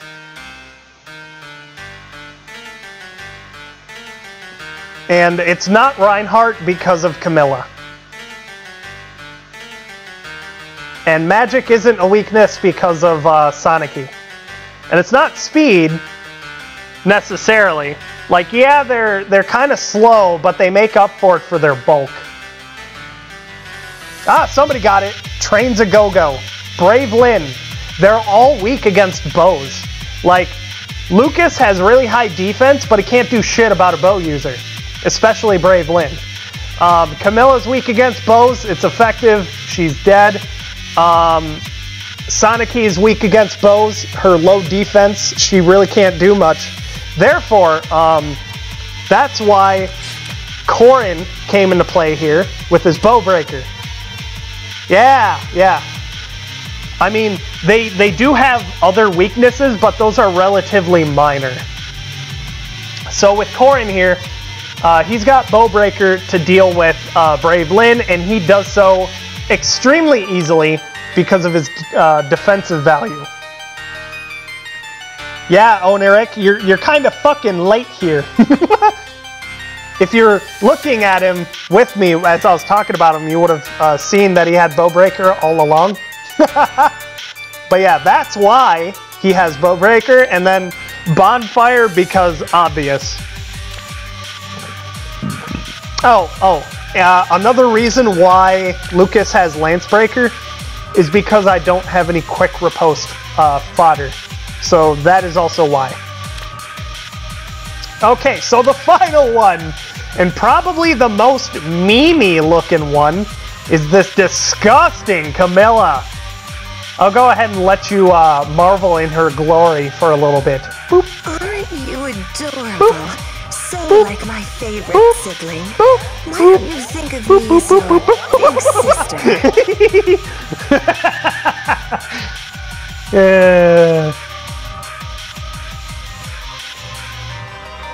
Listening it as a podcast.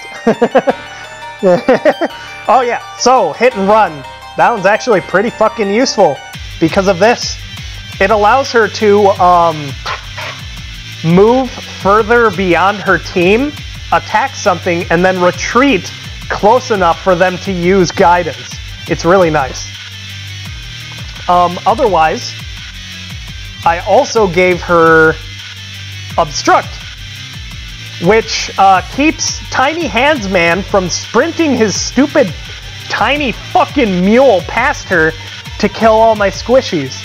Because they too are very weak against Reinhardt. Sonicy is weak against Reinhardt, Lucas is weak against Reinhardt, and goddamn New York Corn is weak against Reinhardt as well. So I needed some sort of green magic check.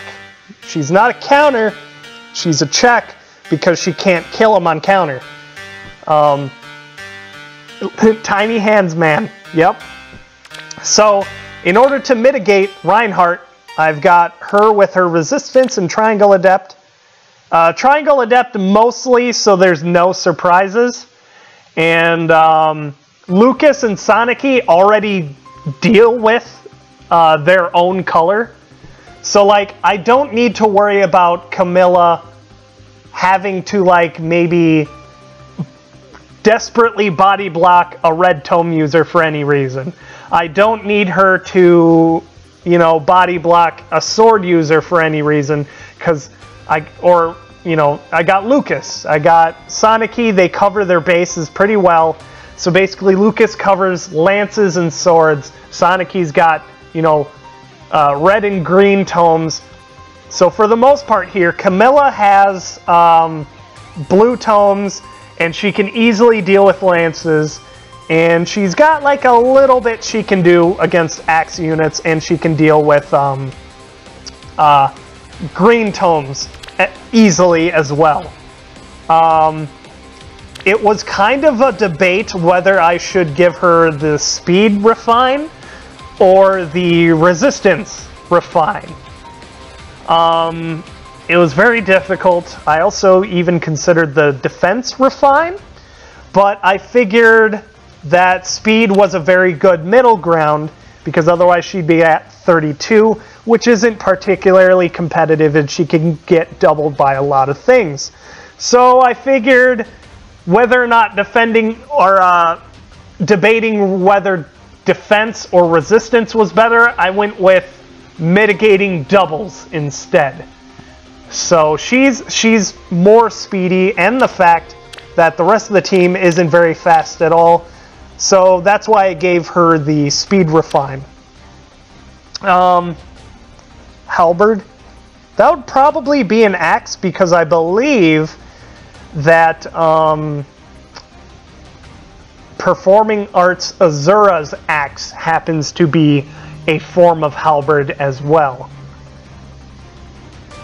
But yeah, I really like this team too. And once Soniki gets that refine, oh man, this is going to be stupidly powerful.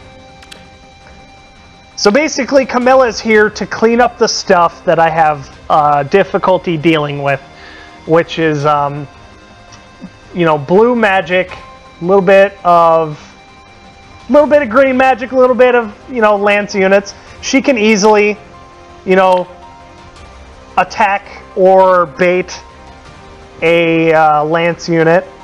So they basically cover their bases. Oh, and before you guys say it, yes, she would definitely benefit from Iceberg much more. I don't have any Iceberg fodder, but she does have Glacies, but I don't have any SP.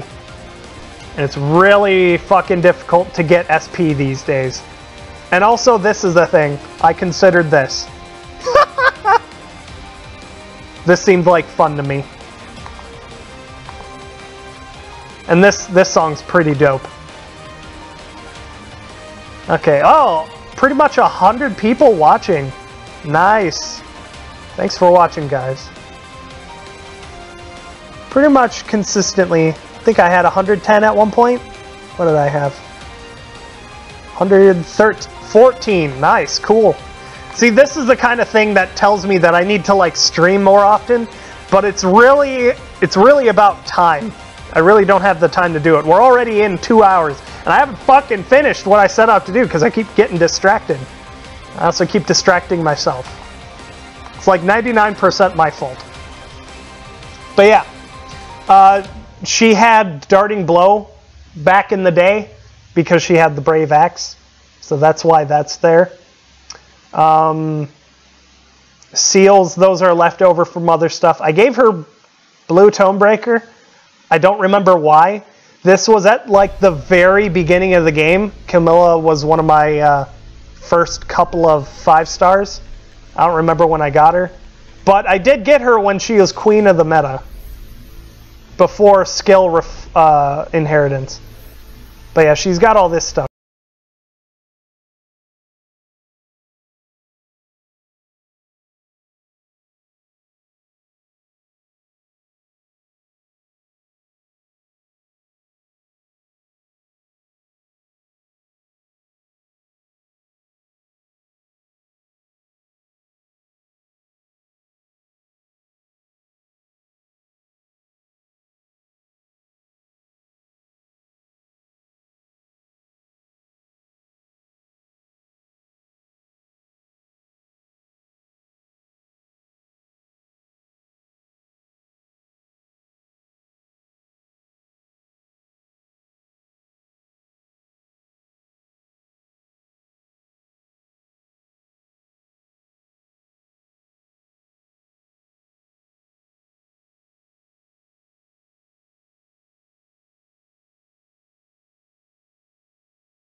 second here, let it cool off. It's staring at me saying 0%.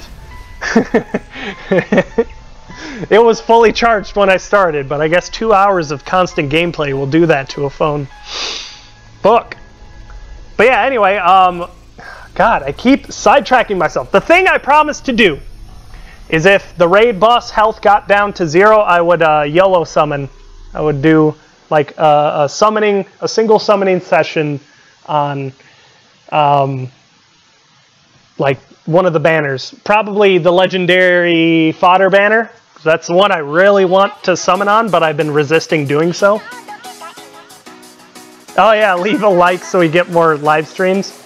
Yeah, primarily the reason why I streamed today in the first place was because, oh my god, what the fuck?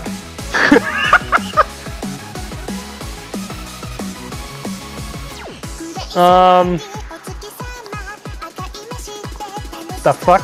Oh, there it is. Okay. Oh shit! There it went. Oh fuck! Did it go down to 0? It was at like a sliver. I think it glitched out a little. Hello, motherfucker. Oh nope. Okay, it's definitely at 0. Holy shit! Well, that was fucking quick. God damn. Okay, so every time it dies, it also restores with a little bit higher health. So I might have to tweak this a little bit. Seems like fun. It's a new thing they came out with. Oh yeah, and when you sponsor, you get that cool little icon too. Oh, and now that I have more than one sponsor, I can now have custom emojis in live streams. So now that you guys are like sponsoring and shit, I'll actually have to live stream more often. Shit!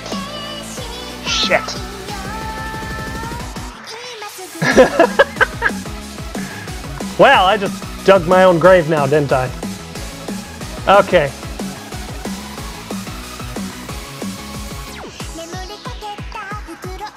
Overkill. Oh, that's interesting.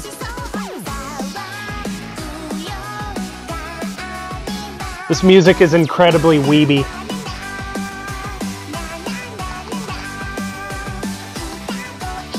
Time to tip the scales. Oh my god, what the fuck?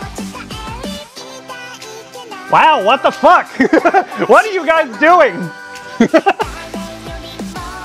Wow. The sponsorship train is real. That's one way to get me re-motivated to make videos and shit. So, wow.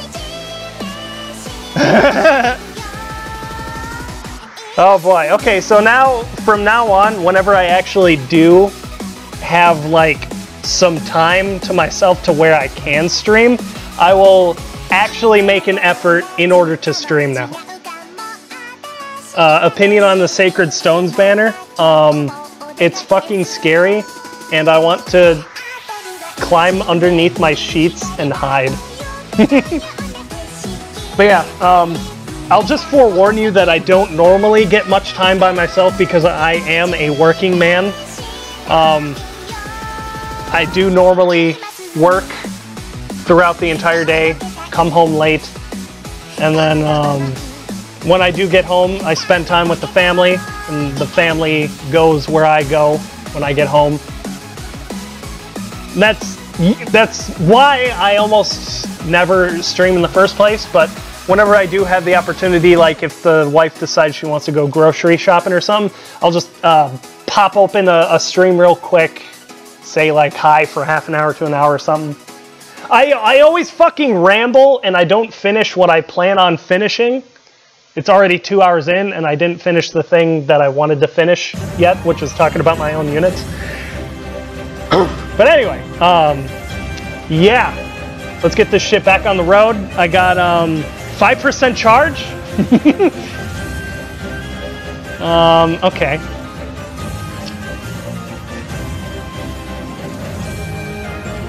Let's see. I gotta open the program back up. It's glitching out a little bit, so I have to close them both and reopen them. Side sync is pretty finicky. It's really fucking finicky. There we go. And I have to specifically open it from my computer.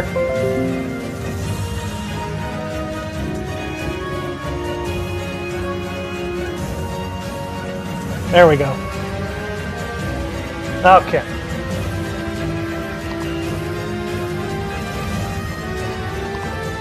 Turn on presentation mode. Heroes. And there we have it. And we're back. This is pretty cool music, by the way. Okay. So yeah, once I'm done with this stream, I'll definitely see about uploading some custom emojis. I don't know how it works. Yes, I do have stuff. It's probably Clash Royale stuff. And also update stuff. Yeah, that's about it. Okay, so, the stream boss glitched out a little bit. Let me fix that real quick. I should be able to do it by testing it. Time to tip the scales. Okay, it didn't actually lower the HP at all. I'll just lower it as though that other person did sponsor. So I'll just manually lower that HP and keep it going. Keep her going! No, I didn't watch the Emoji Movie. Why isn't that going away? It's supposed to go away. I don't know, it looks neat anyway. What the fuck, man? You can like go away now. I don't know what you're doing hanging out.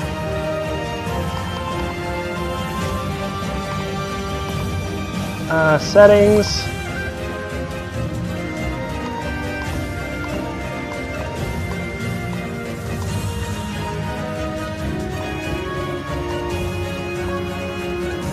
Yeah, whatever. It can hang out if it wants to.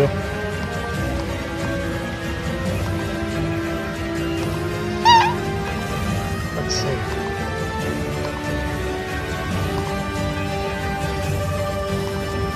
Okay. Shipples. South Park phone destroyer. Yeah, there's been technical issues here and there. Why would I ever subject myself to that torture? I don't want to watch the Emoji Movie. That is a huge waste of time. Oh, hey, the fucking HP thingy went away. I hope it didn't break. Let me just check.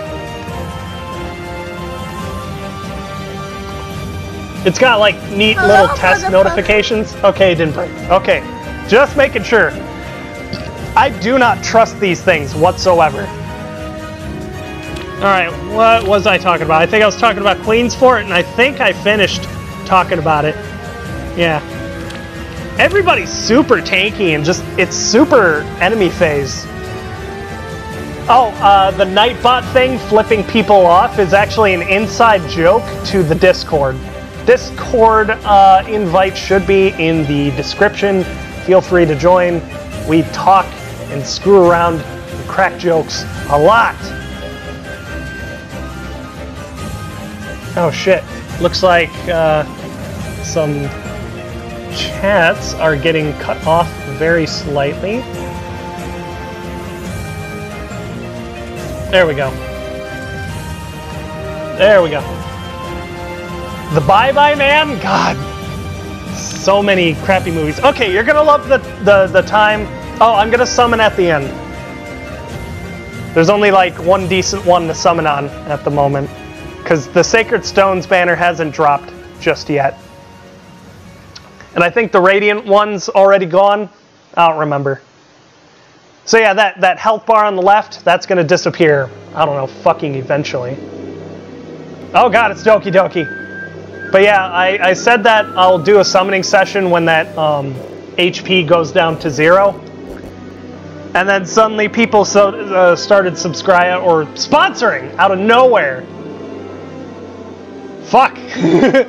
And just that HP just fucking disappeared.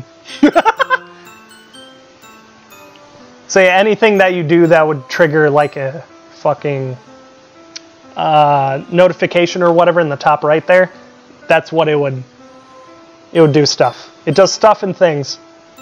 Oh, Radiant goes away tonight? Yeah, there's also the, there's the... Oh, the anniversary. I don't know why I forgot the word anniversary. There's the anniversary stuff to think about that starts February 1st. Anyway, the name of this team, Fruit and Veggie. Because Takumi is a pineapple and Julia is a vegetable. I am connected. Fuck.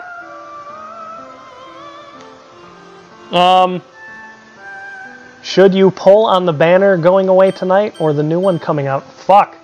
That's actually kind of a tough one. If you have a dragon emblem or a flyer emblem, you definitely need to try and get that Myrrh. She is ridiculous. She made me pee my pants. I mean, no, she's not scary at all. She's just a little fucking girl with dragon wings. Julia's a potato. Huh? What? Oh, you don't have them? Well, then you probably wouldn't use Myrrh that much due to the fact she comes with like honed dragons and she's got a breath and she's a flyer and stuff. Like I don't have a dragon or a flyer emblem really, so she's not very obtainable for me. So unless like she's your favorite character or something, I probably wouldn't recommend going for her. I probably won't go for her either.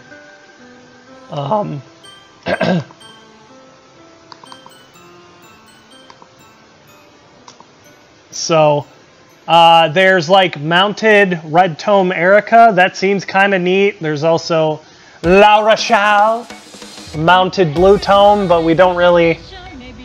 I wouldn't really know what to say about them until their stats drop.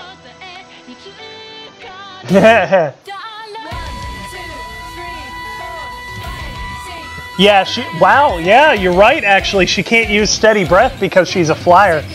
But she does come with Fury. That's pretty good. You could give her, like, Fierce Stance, I think. So, I mean, she's not terrible. Just because a unit can't use Steady Breath doesn't mean they're terrible. Her breath is pretty intimidating. She might be speedy. You never know. It's gonna be crazy. What is this song? Oh, this is Mob Psycho. That's pretty neat. This one's definitely gonna smack me with a copyright notice. I'll have to take that out later. It's already too late, so I might as well not even skip it. Okay. Constantly distracting myself. I pay attention. Maybe I pay attention to the chat too much, right? Maybe I pay attention to the chat too much, because that's what I'm doing. Anyway, she's a vegetable, and Xander here has a carrot, so he's also vegetable. And then Aira, I don't know. So the weird thing, I'm gonna focus on this team real quick, just so I can get through it, because I don't want to be here all day.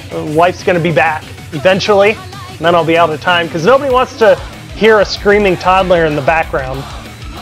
It's not that I'm embarrassed of streaming or whatever. It's because I don't want to subject you guys to subpar quality content, or rather better quality content that I can provide. So it's like, if I got a screaming toddler in the background, I might as well not even, because why would I fucking purposely do that? Anyway, we'll start with Aira, actually. Aira's a peach, you say? Oh, Mario! I gave her drive defense, which is, I know it's mind-blowing, but she synergizes with Carrot Man here. Look at his defense. Now, if she comes with drive defense and also rally defense and res, then she can give +6 to Carrot Man, putting him at 45, and his high HP going along with this and that which is kind of, he's similarly built to Lucas. Yeah, it is minus speed, Era. It fucking blows a little bit, but she's still very useful. Anyway, fuck, where was I? So 6, 45, plus this, 51. 51 defense. Not nearly as insane as Lucas, but that's still a high amount. I gave him Lancebreaker, and I don't have a Twitter. I don't really do social media very often. Best way to talk to me is in Discord. Best way. I do have a Facebook page, but I rarely check it or post. Because, you know, Facebook kind of sucks too. Hey, you're a cuck. I don't know. I've never really had a reason to have a Twitter. I don't know.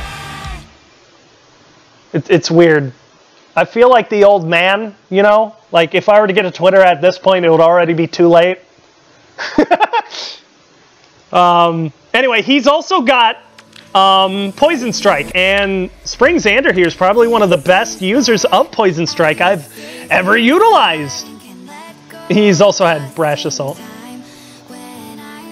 Okay, this is a legitimate artist. I'm gonna have to skip it. Yeah, looks like it. Oh wow, that's yeah, I definitely don't want to. That's licensed hardcore. Wait, what? Grand Blue Fantasy OST 2 versus Colossus Magna, and the song title's called The Fucking Strong. I like that. I like that title. That's pretty funny. Okay. Hey, fuck you, Crash. I don't buy orbs. And I'll prove it, too. Yeah, everybody give a middle finger to Vanguard. That's Crash from the Discord. If we get 5 more sponsors, break your free-to-play virginity and buy orbs? Well, maybe? Question mark? I don't know. I've been kind of trying to live down the don't spend your orbs meme, because it's kind of dead. And I realized I can't coast on that forever. I did, like, transform it into a different thing. But I don't know. I got more popular than I was. Look at all those middle fingers. Get wrecked, Crash.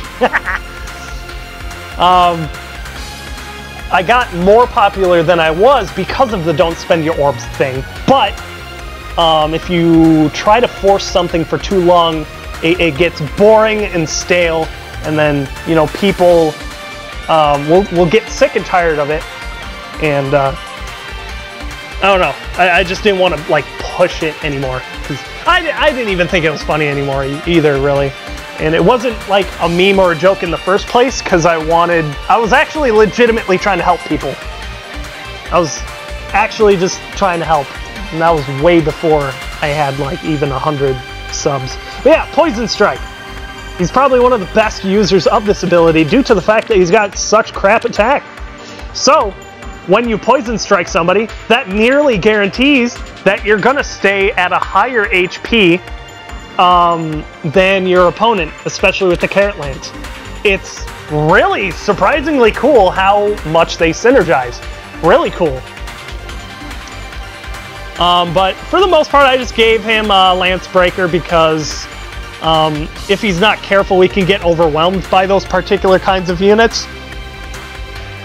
Oh boy. How about no? Technically, that's just a joke, and I left it as a joke. It's that Game Wisp thing. Maybe I'll start putting the Game Wisp thing in the description as well. I don't know.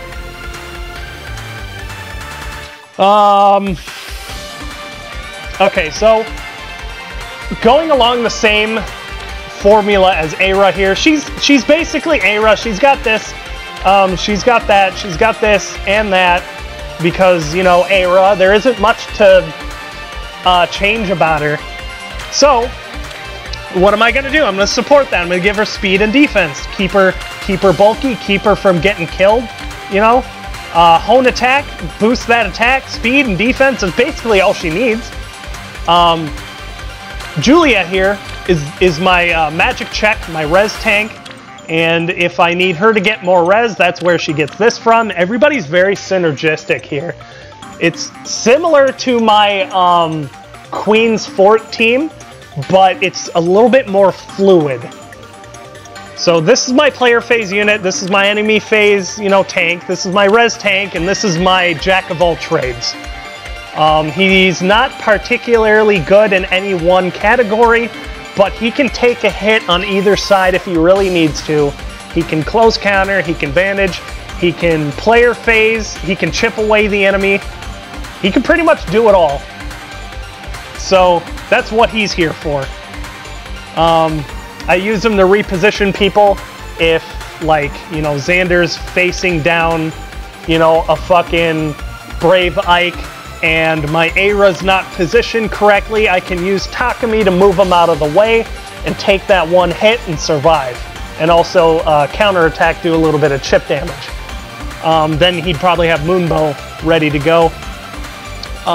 Julia, you're gonna laugh because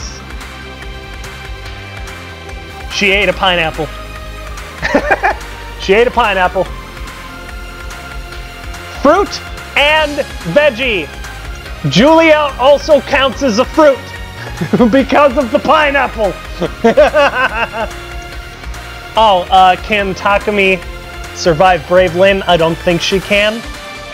That's one of the weaknesses of this team, is it's kind of difficult to deal with Brave Lynn, at least enemy phase. I do believe Takumi could... nah, he can't kill her in the player phase, I don't think. I think it would be really close.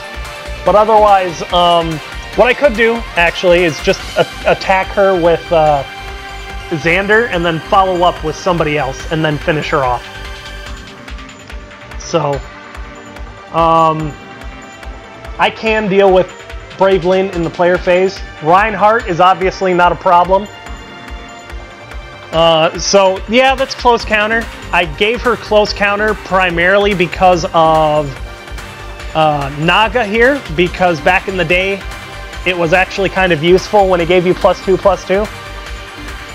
But now it's kind of inert. She's got Divine Naga now, so that's much more effective. I used to run her with Life and Death, which was pretty useful. Close counter Vantage, that's what I did a lot. Poison Strike is left over from something else. She runs Green Tonebreaker now to cover my bases. Breath of Life, but now she's got Hone Speed to help out the rest of the team in case I need, you know, Xander to wall something off and he can't boost somebody, right? And like I said, Takumi's a jack of all trades. He can pretty much do it all. He's got the classic Takumi build, which is Vantage. He's got the close counter. You really, for the most part, replace close counter. He does pretty good with it, although his bulk stats are kind of poopy compared to new archers these days, so it's much more reasonable to actually replace that now, but it's such a premium skill still, so you would want to make use of it, and that's what I do. Savage Blow because he has difficulty dealing damage most of the time, and Seal Attack, that kind of helps out Xander a little bit because he's not quite as bulky as Lucas. So that's that team, Fruit and Veggie. It works pretty good, but I feel like my Queen's Fort is better. But I do like both of the teams, and I really, really, really, really, really like the variety that I've given myself with these teams. It took a lot of time and effort to make them, but I think it was well worth it, especially since I was able to clear Chapter 11 and 12, Chain Challenge Lunatic. And here is another one of my recent teams, which I called Vengeance because Cordelia seeks vengeance for her Pegasus squad getting killed. Fjorm seeks vengeance for her kingdom. Raymond, or Raven, is seeking vengeance himself, and Black Knight is less vengeful, more vindictive. He's kind of a dick, really. But it's close enough. It starts with a V, right? V is for vendetta. This team I threw together. It all started because I wanted a player phase axe. I never had a player phase axe unit besides Camilla, but she's kind of a terrible one out of the box. So Raven here is plus speed. Cordelia seeks vengeance for Crom marrying somebody else. Like Sumia. Another Pegasus rider. It should have been me! Zelgius is a total cunt, to be honest. Where's Team Distant Counter? I haven't built any meme teams, to be honest. I did build a team way back in the day that I didn't even use. I called it, like, the fucking dicks. And that was like Takumi, Ike, Xander, and I think Camus. Basically everybody that could counter at any range. But, yeah, it's whatever. It's not that great, actually. I never used it. I just kind of trashed it as soon as I made it. It was kind of goofy. So Vengeance, here's my player phase axe unit. I actually held a poll back in a couple days ago in the Discord. Basically, I asked everybody their opinion what I should fodder to Raven, and the choices were give him Legion's Axe Plus and Fury 3, or give him Slaying Axe and Death Blow 3. And I really wanted to give him Legion's Axe because Fury would give him enemy face potential. But a lot of people kept telling me to give him Death Blow and Slaying Axe, so I ended up going with that one. But it was still really close. Like, Slaying Axe Death Blow won, but I still wanted to go with the Legion's Axe, and I still may in the future, just because it seems very interesting. Legion's Axe Plus works in the enemy phase as well. So I was going to get the Legion's Axe and then Defense refine it. So with Fury 3, that would add up to a total of, 3 plus 4, 7, 32 defense? Not bad. Not bad at all. But this is how I have him now.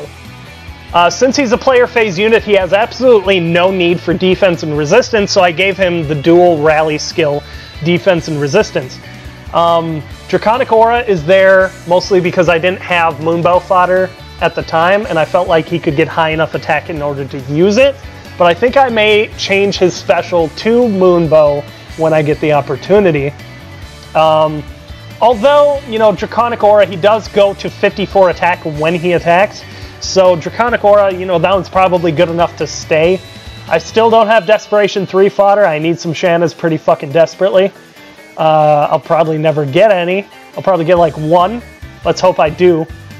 Oh yeah, there's the timer. I forgot about that. Yeah, it does it like every 2 hours. If that timer is annoying, I can change it to 12. But it's only 2 and 12, so yeah, let me know. And then Spur Speed to also help out whoever he's buffing.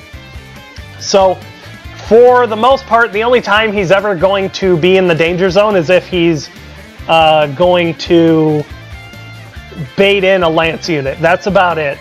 So he's got Spur Speed, he's got the Hone Attack, he's got the defense and res. He's covering everything, really. So this way, if Fjorm goes into the danger area...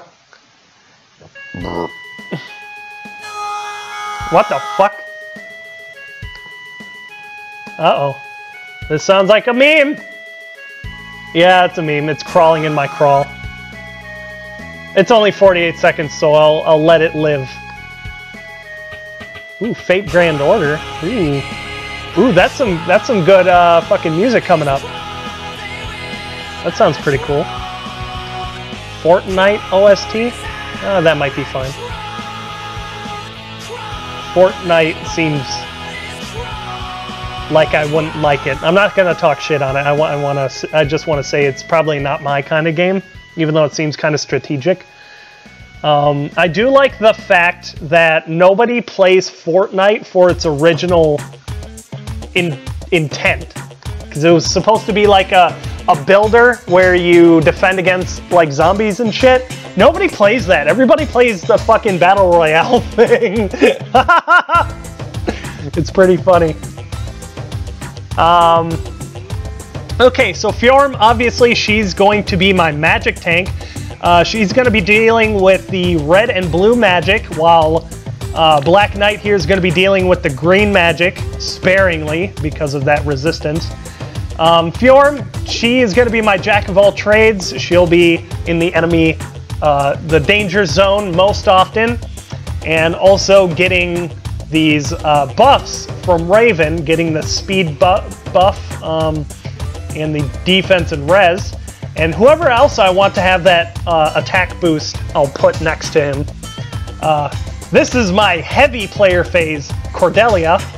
I kept the Cupid arrow because +5 to both bulk stats is too big to ignore. Basically, he's got the rally because it's not always feasible to attack with her. Because if she can't... Oh, the playlist? People are requesting songs and it's playing them in the order that they're requested.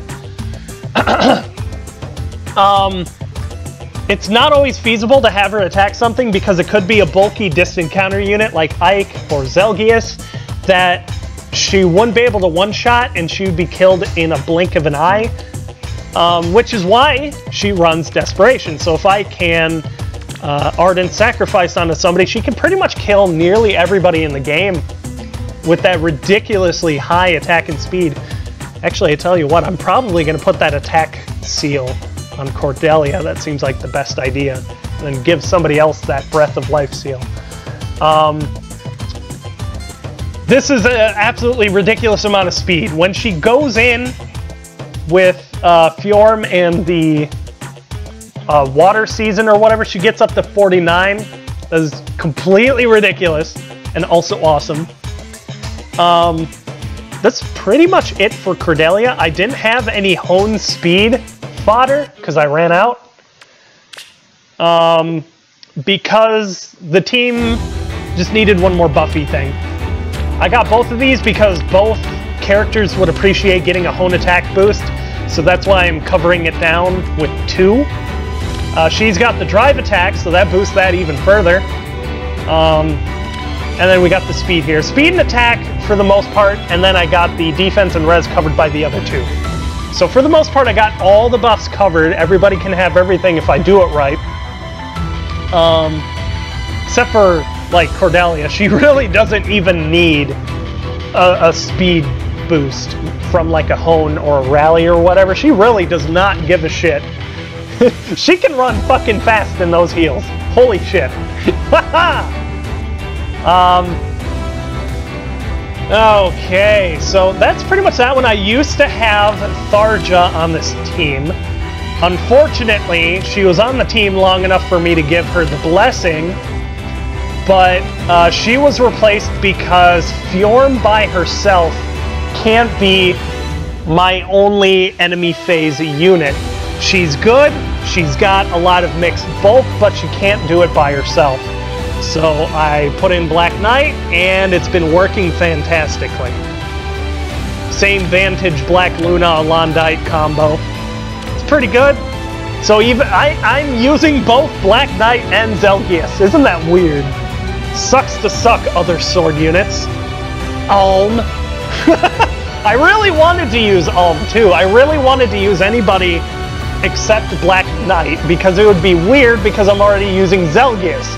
So that basically means a unit and his power-crept previous self is still better than most of the other units. I don't mean to bully Alm. I really wanted to use him, but I just couldn't. I really wanted to use Alm. He just wasn't good enough. Oh, man. Just look at those stats even. Granted, Black Knight is a armored unit, but he can still make up for the movement. So I got reposition here. I can fling him if I need to. Colorless YOLO on the Radiant banner? Fuck no. I will be summoning, and it'll be on the legendary fodder one. Oh, I just cracked my back. That hurt. Because I wanna summon on the one that has a lot of time on it, so that way I can come back to it later if I don't get a 5-star. I really don't want to summon on the... I know it's the Radiant Heroes and they're my favorite ones, but it's got like a couple of hours left. That doesn't give me the ability to come back to it later. I'm basically gonna... If I were to summon on that, I'm gonna be going until I get a 5-star, and that's not my plan. My plan was to do a summon for you guys when that thing got down to 0. And that's happened once already. So if you get that down to 0 again, I'll do another pull. But so far, it's just up to 1 session. So I could... Oh, you heard it? Holy fuck! Damn. Okay, so with that said, I'm probably going to try and finish what I'm doing here as soon as possible so you don't get that HP down to 0 again. Okay, maybe I'll make that a theme for live streams. If you can get the HP to 0, I'll do a summon on something. Yeah, I know. That, okay, so I guess I'm gonna get distracted again. Good job distracting me. Radiant Dawn Ike. You can't vote for him or Masked Lucina. And I don't think it's because of the reason that we think it is. They didn't give us a reason. But Masked Lucina is already in the game, or Masked Marth. Radiant Dawn Ike is not. However, Ike and Soth are probably the 2 characters that went through the most change and physical change between Path of Radiance and Radiant Dawn. Yeah, it felt real good. Therefore, because of the fact that you were able to vote for both of them in the first place, in the first CYL, and the fact that Radiant Dawn Ike actually got up to 5th, even though the vote was divided between the 2, and Path of Radiance Ike actually made 1st. Stop spoiling Awakening! I believe Radiant Dawn Ike is going to be his own character that will show up in the game eventually. I also theorize he's going to be a Tempest Trial unit because A, he's a sword unit, and B, it justifies power creep because he loses out on merge potential. That also gives them a reason to bring Ragnall back if they have to. But I definitely think Radiant Dawn Ike is going to make it into the game eventually, due to the fact that we can't vote for him, because Masked Lucina's already... God damn it, Masked fucking Marth is in the game. It's fucking Lucina anyway. Everybody knows. Everybody knows.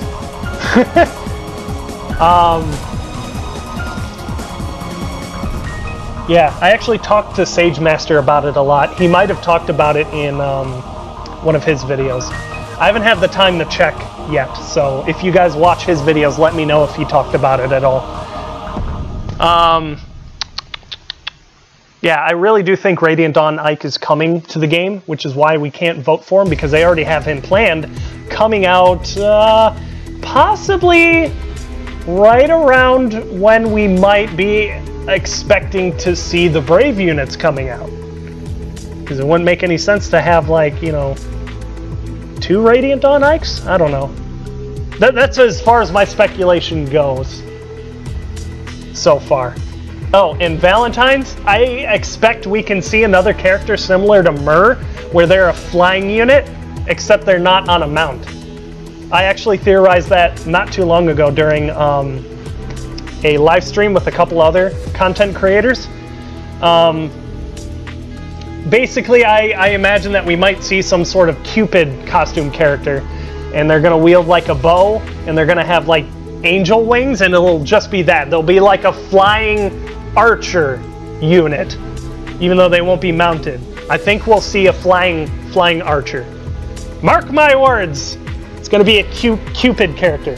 Okay, so the moment you've all been waiting for, the final team, my primary arena team. Well, yeah, she has Cupid bow, but they could do something else, or they might bring back the Bridal Blessings characters.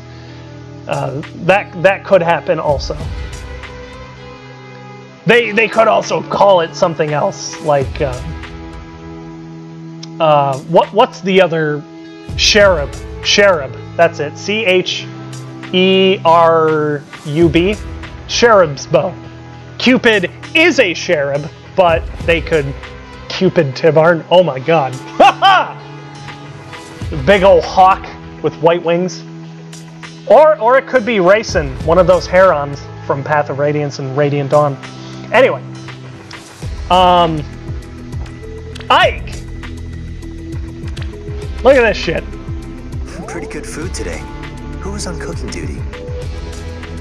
Look at those stats. They speak for themselves. High defense. He essentially counters all axe units and a very, very large chunk of sword units. The only thing that really gives Ike a hard time as far as sword units go is Aira. Like, very speedy Airas. They will fucking nuke his ass. This song is Fortnite OST Battle Royale menu music rock version. That's what that one's called. Pantless Marth. I want to see Morph. The anime one where he's all fucked up looking. But yeah, a very speedy Aira can give Ike a hard time because she just blows right through that defense with her Regnal Astra. Easily doubles Ike. He's got low speed. Competitively, anyway. But for the most part, he fucking wins everything ever. Counters green mages, and if the red mage isn't too particularly offense-oriented, he can counter them as well. Mars. Prince Mars. So he does a lot. He does a lot. So all I really have to do is cover a weakness. And that's what I do with Soren. He counters... He is plus defense. Let me start off with that. He's plus defense, which helps immensely. Like, absolutely immensely. If he wasn't plus defense, he would be getting unfairly killed by Nowies fucking constantly. I would be so mad. I would be so mad. And it's going to be even worse coming up pretty soon here. Oh, God. Those breath refines are ridiculous, man. Ah, shit, it's Nightcore. Sorry. I'll get smacked with something on that one, too. I'm not too strict on the songs anymore, but I did get a copyright strike on one of them. It's gone now, but because of these actually licensed songs, some of them are fucking ruthless. They won't even warn you. It's like, I use this song, you're a piece of shit, fuck you. And there's not much you can do about it, so. Most other ones are fine. They'll just let you know, hey, we're gonna monetize the video now. It's like, oh, okay, sorry. Or you can just take out the song and everything's peachy. Kind of weird how it works, but I just gotta work with YouTube and their things because reasons. And those reasons may involve numerous from certain individuals whose last names are also first names. I just remembered something Go PP told me. It's one of his favorite jokes he tells people, and he says, oh, you know somebody is a douche when their last name is also a first name. Anyway, so Soren is the perfect partner for Ike, and they are as ranked. Because Soren deals with the threats that Ike absolutely cannot, which are blue units. Lance units, blue magic units, you name it. Soren can handle it. He can even, and I've done it before, he can bait and counter a Brave Lynn and a Reinhardt in the same turn. He'll barely survive, but he'll bait and counter and kill both of them. Just as long as the Brave Lynn doesn't have a Brave Bow. Then I have to just fucking die, I guess. But no. The really nice thing is, yes, Cancel Affinity Brave Lynn is a pain in the ass, but if she's got Cancel Affinity, guess what she fucking doesn't have? Sake's Blessing, so that means Ike can kill the fuck out of her. So, no matter what, she's screwed. Thank God. Then Reinhardt, Soren. He fucking wins easily. It's amazing. He's kept Fortify Resistance, mostly due to the fact that Micaiah would appreciate the extra resistance to nuke things with Iceberg, and it gives Ike an edge against dragon units and green mages, especially the very offense-oriented one. Because if it's like a Nino with a stupid amount of defense and HP, if Ike doesn't kill her in a single blow, he's gonna die.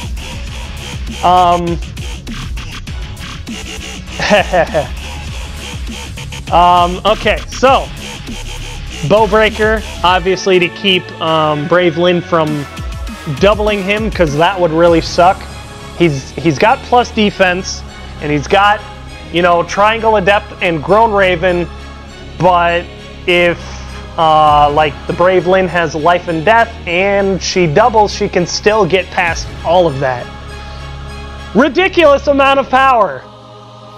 So that's why Bowbreaker is there. Just to keep her from doing whatever the fuck she wants. So that's why all of that is there. Drawback because, you know, ranged unit. I like drawback on ranged units. He's also got a variety of other skills. Swap, reposition. Reposition's one of my favorites. He had attack +3 at one point when I was using him as a 4-star. And then I built him into a Raven unit, which I'm glad I did. I actually upgraded him from a 4-star. So, let's see. He also uses Green Tonebreaker, which depending on the situation can also be extremely helpful. Especially in Grand Hero battles, stuff like that. I had to switch out his Grand, or his B slot for Green Tonebreaker because there weren't any bow units in the last one.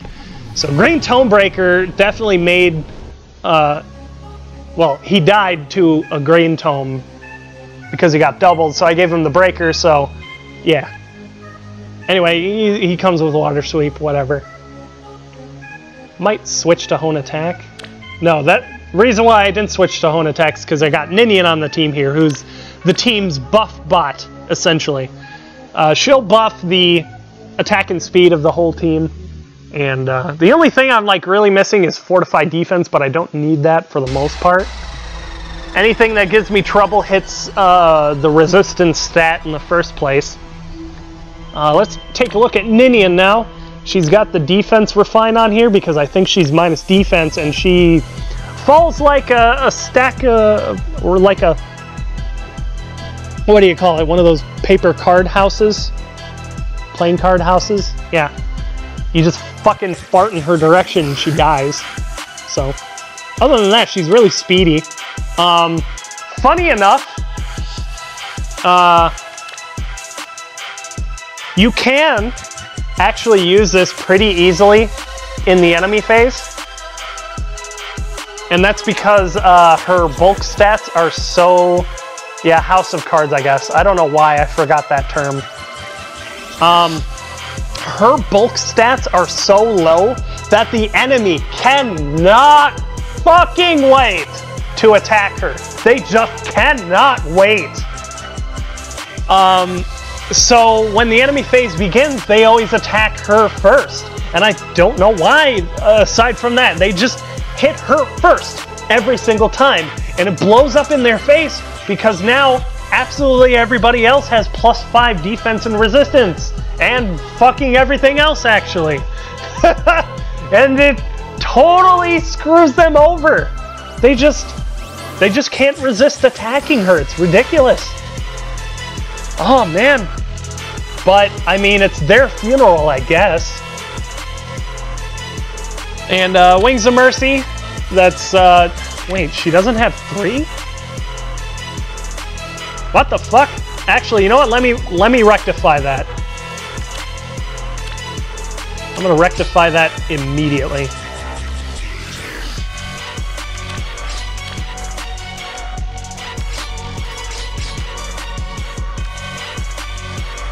Why don't I just use Buckler and Escutcheon? Jason. Yeah, I don't need this shit. Why don't I, since I'm already here, because I don't attack with Ninian like fucking ever, so why don't I try to use her enemy phase shit more often? Because I just said how easy it was. Why don't I do that? I should. You're gonna see it live, folks. A meme being born. I'm gonna do it. I mean, it's not like I'm losing that much SP anyway.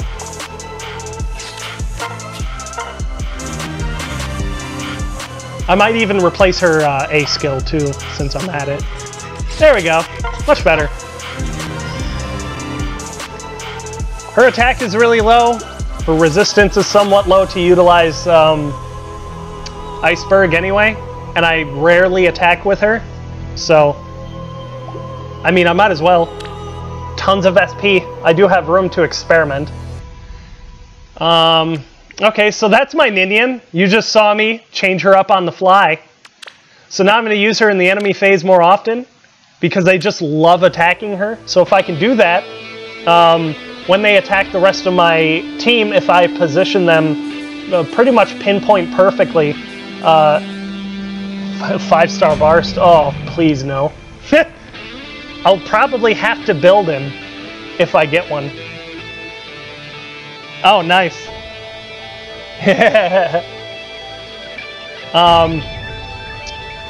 might try to use this more often because it is pretty ridiculous to get +5 to everything. Oh, man. Wings of Mercy, Hone Attack, Speed to buff everybody. And finally, Micaiah. She is plus attack minus defense. She has Swordbreaker and Quick Riposte because, like I said, the team is pretty weak against a speedy Aira, and definitely not a Triangle Adept, and Ninian is going to stop that either. So, in order to do that, I have to attack her with a Swordbreaker Micaiah, if they're also running Distant Counter. The most troublesome Airas are going to be the ones that are +10 merged, and they're gonna have Distant Counter because memes. And also, fuck anybody that attacks this team. Fuck fun. Fun sucks. I hate it. So, in order to deal with those nasty Airas that I can run into, here's Micaiah. Swordbreaker. She's got absolutely insane Mage Bait potential, distant defense. She's got Drive Attack. I left that on her. Distant defense with the resistance she already has. So basically, if I come to a point where I need to counter both a Reinhardt and a Brave Lynn, I'll usually use Micaiah for the Reinhardt and Soren for the Brave Lynn. 2 birds, 2 stones, and now I'm up 4 versus 2, and I basically just win the game. The only thing that... so, yeah, and also because of the fact that I have 2 things on her that require a high HP threshold, I can't use Sacrifice, so I gave her Drawback instead. she's got low HP the way it is, so it's not like it was that helpful. So drawback. So this team, its only weakness is fucking Dragon Emblem. Fuck! God damn it. Shit balls. This new meta is really gonna suck for me. It's really gonna suck. It's really gonna fucking suck. Because, like, Ike has difficulty with the goddamn battle chicken the way it is.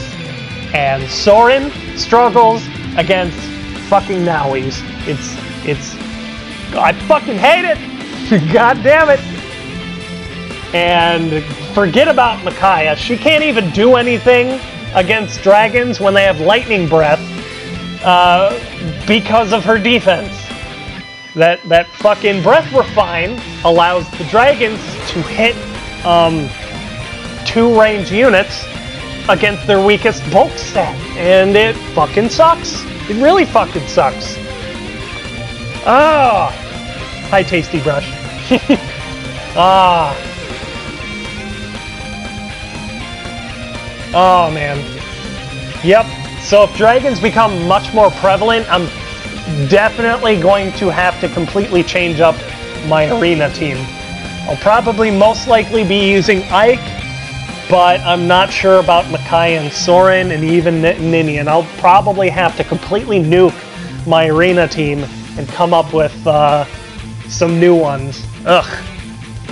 Alright, so those were my units and teams. I got through pretty much all of them. So, what do you think, guys? I haven't even redeemed the free one yet. I definitely don't want that one. So we're gonna go into this one. Let's hope we get something amazing. I can't believe that HP bar is still hanging out there.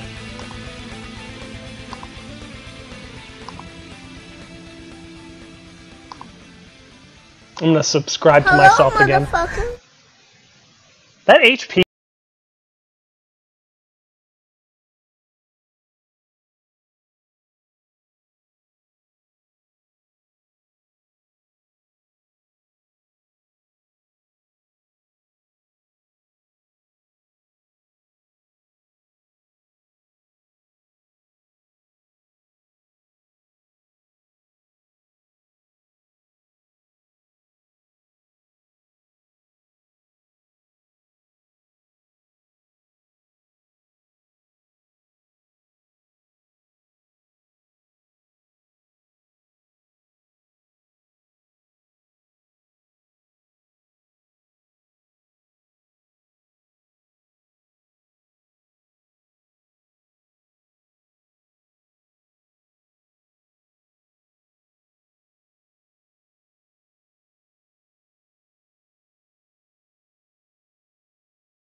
Laszlo is amazing. Okay. That would be absolutely mind-blowing if I just magically pulled an Ike. He always shows up when I least expect it. Okay. I actually did need some fortified defense, and he's also got Luna, so that's pretty good. Let's see here. 2 more reds. I'm really hoping for a Hinata. I would say this is probably one of the best banners in FEH history. This one I didn't need so much. I think I only had 1 Henry. So that means I could give somebody... Oh, there's Ignis and Green Tome Breaker. Those are useful.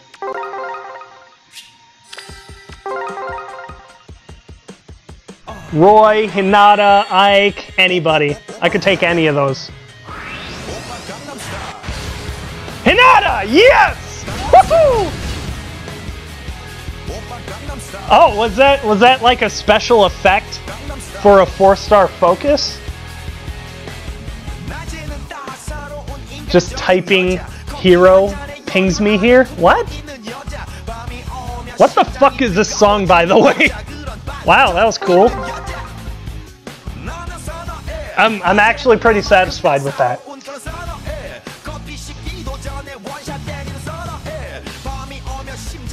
So the reason why I didn't summon on the Radiant Dawn banner is because if I summon on that, I'm summoning for a 5-star. So when I'm summoning on this one, I'm summoning for 4 stars. I'm summoning for skills. Therefore, I can't be disappointed when I go on here, and I'm actually very happy with this. So if I were to summon on this one, that means I have 6 hours to make sure my pity rate doesn't go to waste. Too many risks. Too many risks. So when it comes to this one, I already know what I'm getting. I'm getting something. I'm getting something good out of here. Something that I actually want. So like when you look at a banner, like look at this. I've already got Micaiah. I don't really need another one. Don't really need another one. I don't need a Zelkius. Like I want them, sure. I could use a Soph. Yes, I don't have them. So you could say that I need a Soph.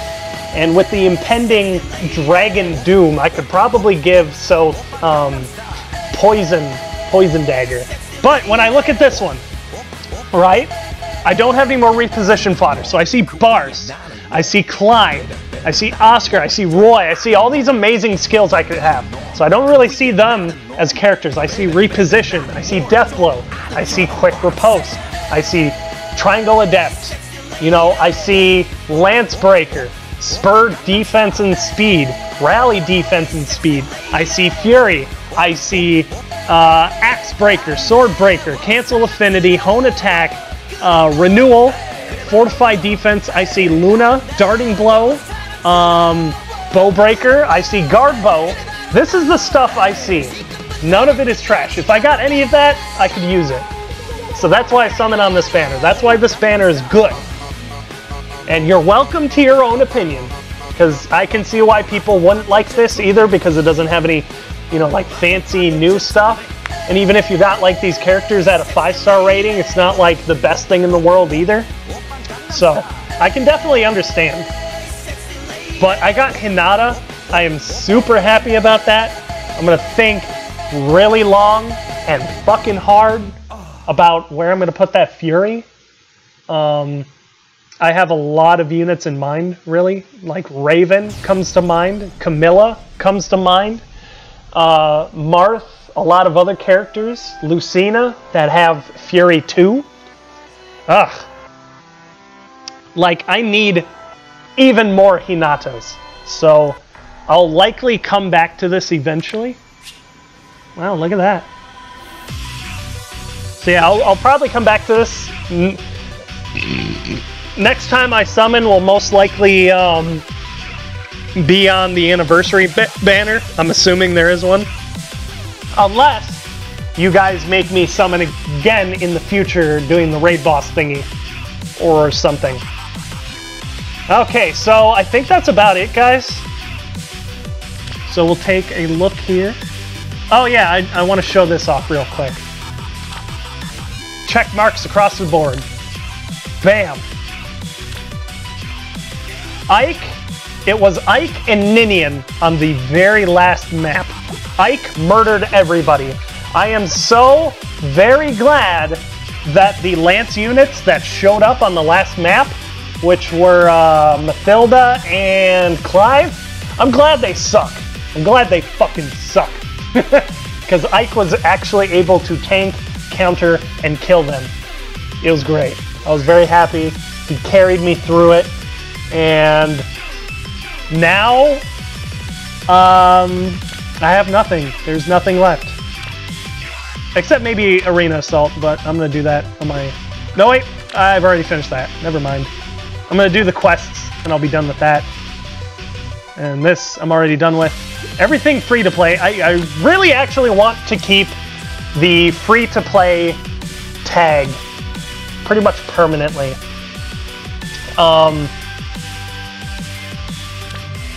Let's see here. Where's the thing? I still have not spent a single penny on the game. That's not it. Oh, it's in... Where'd it go? Customer support? There it is. Or balance. See, that shows that I haven't bought anything. So, if I can do it as a free-to-play player, you can do it. We may not have the same heroes, we may not have the same builds, we may not have the same skills, but whatever you have, you can do it. Alright. It uses all of the free ones first, and then it does paid. I'm pretty sure. Alright guys, hope you liked the stream. Due to the overwhelming amount of support I've received during this one, I will definitely make like exactly 237% more of an effort to stream in the future. Alrighty guys, later nerds. Shit, I probably shouldn't say that. That's copyrighted by that point, isn't it?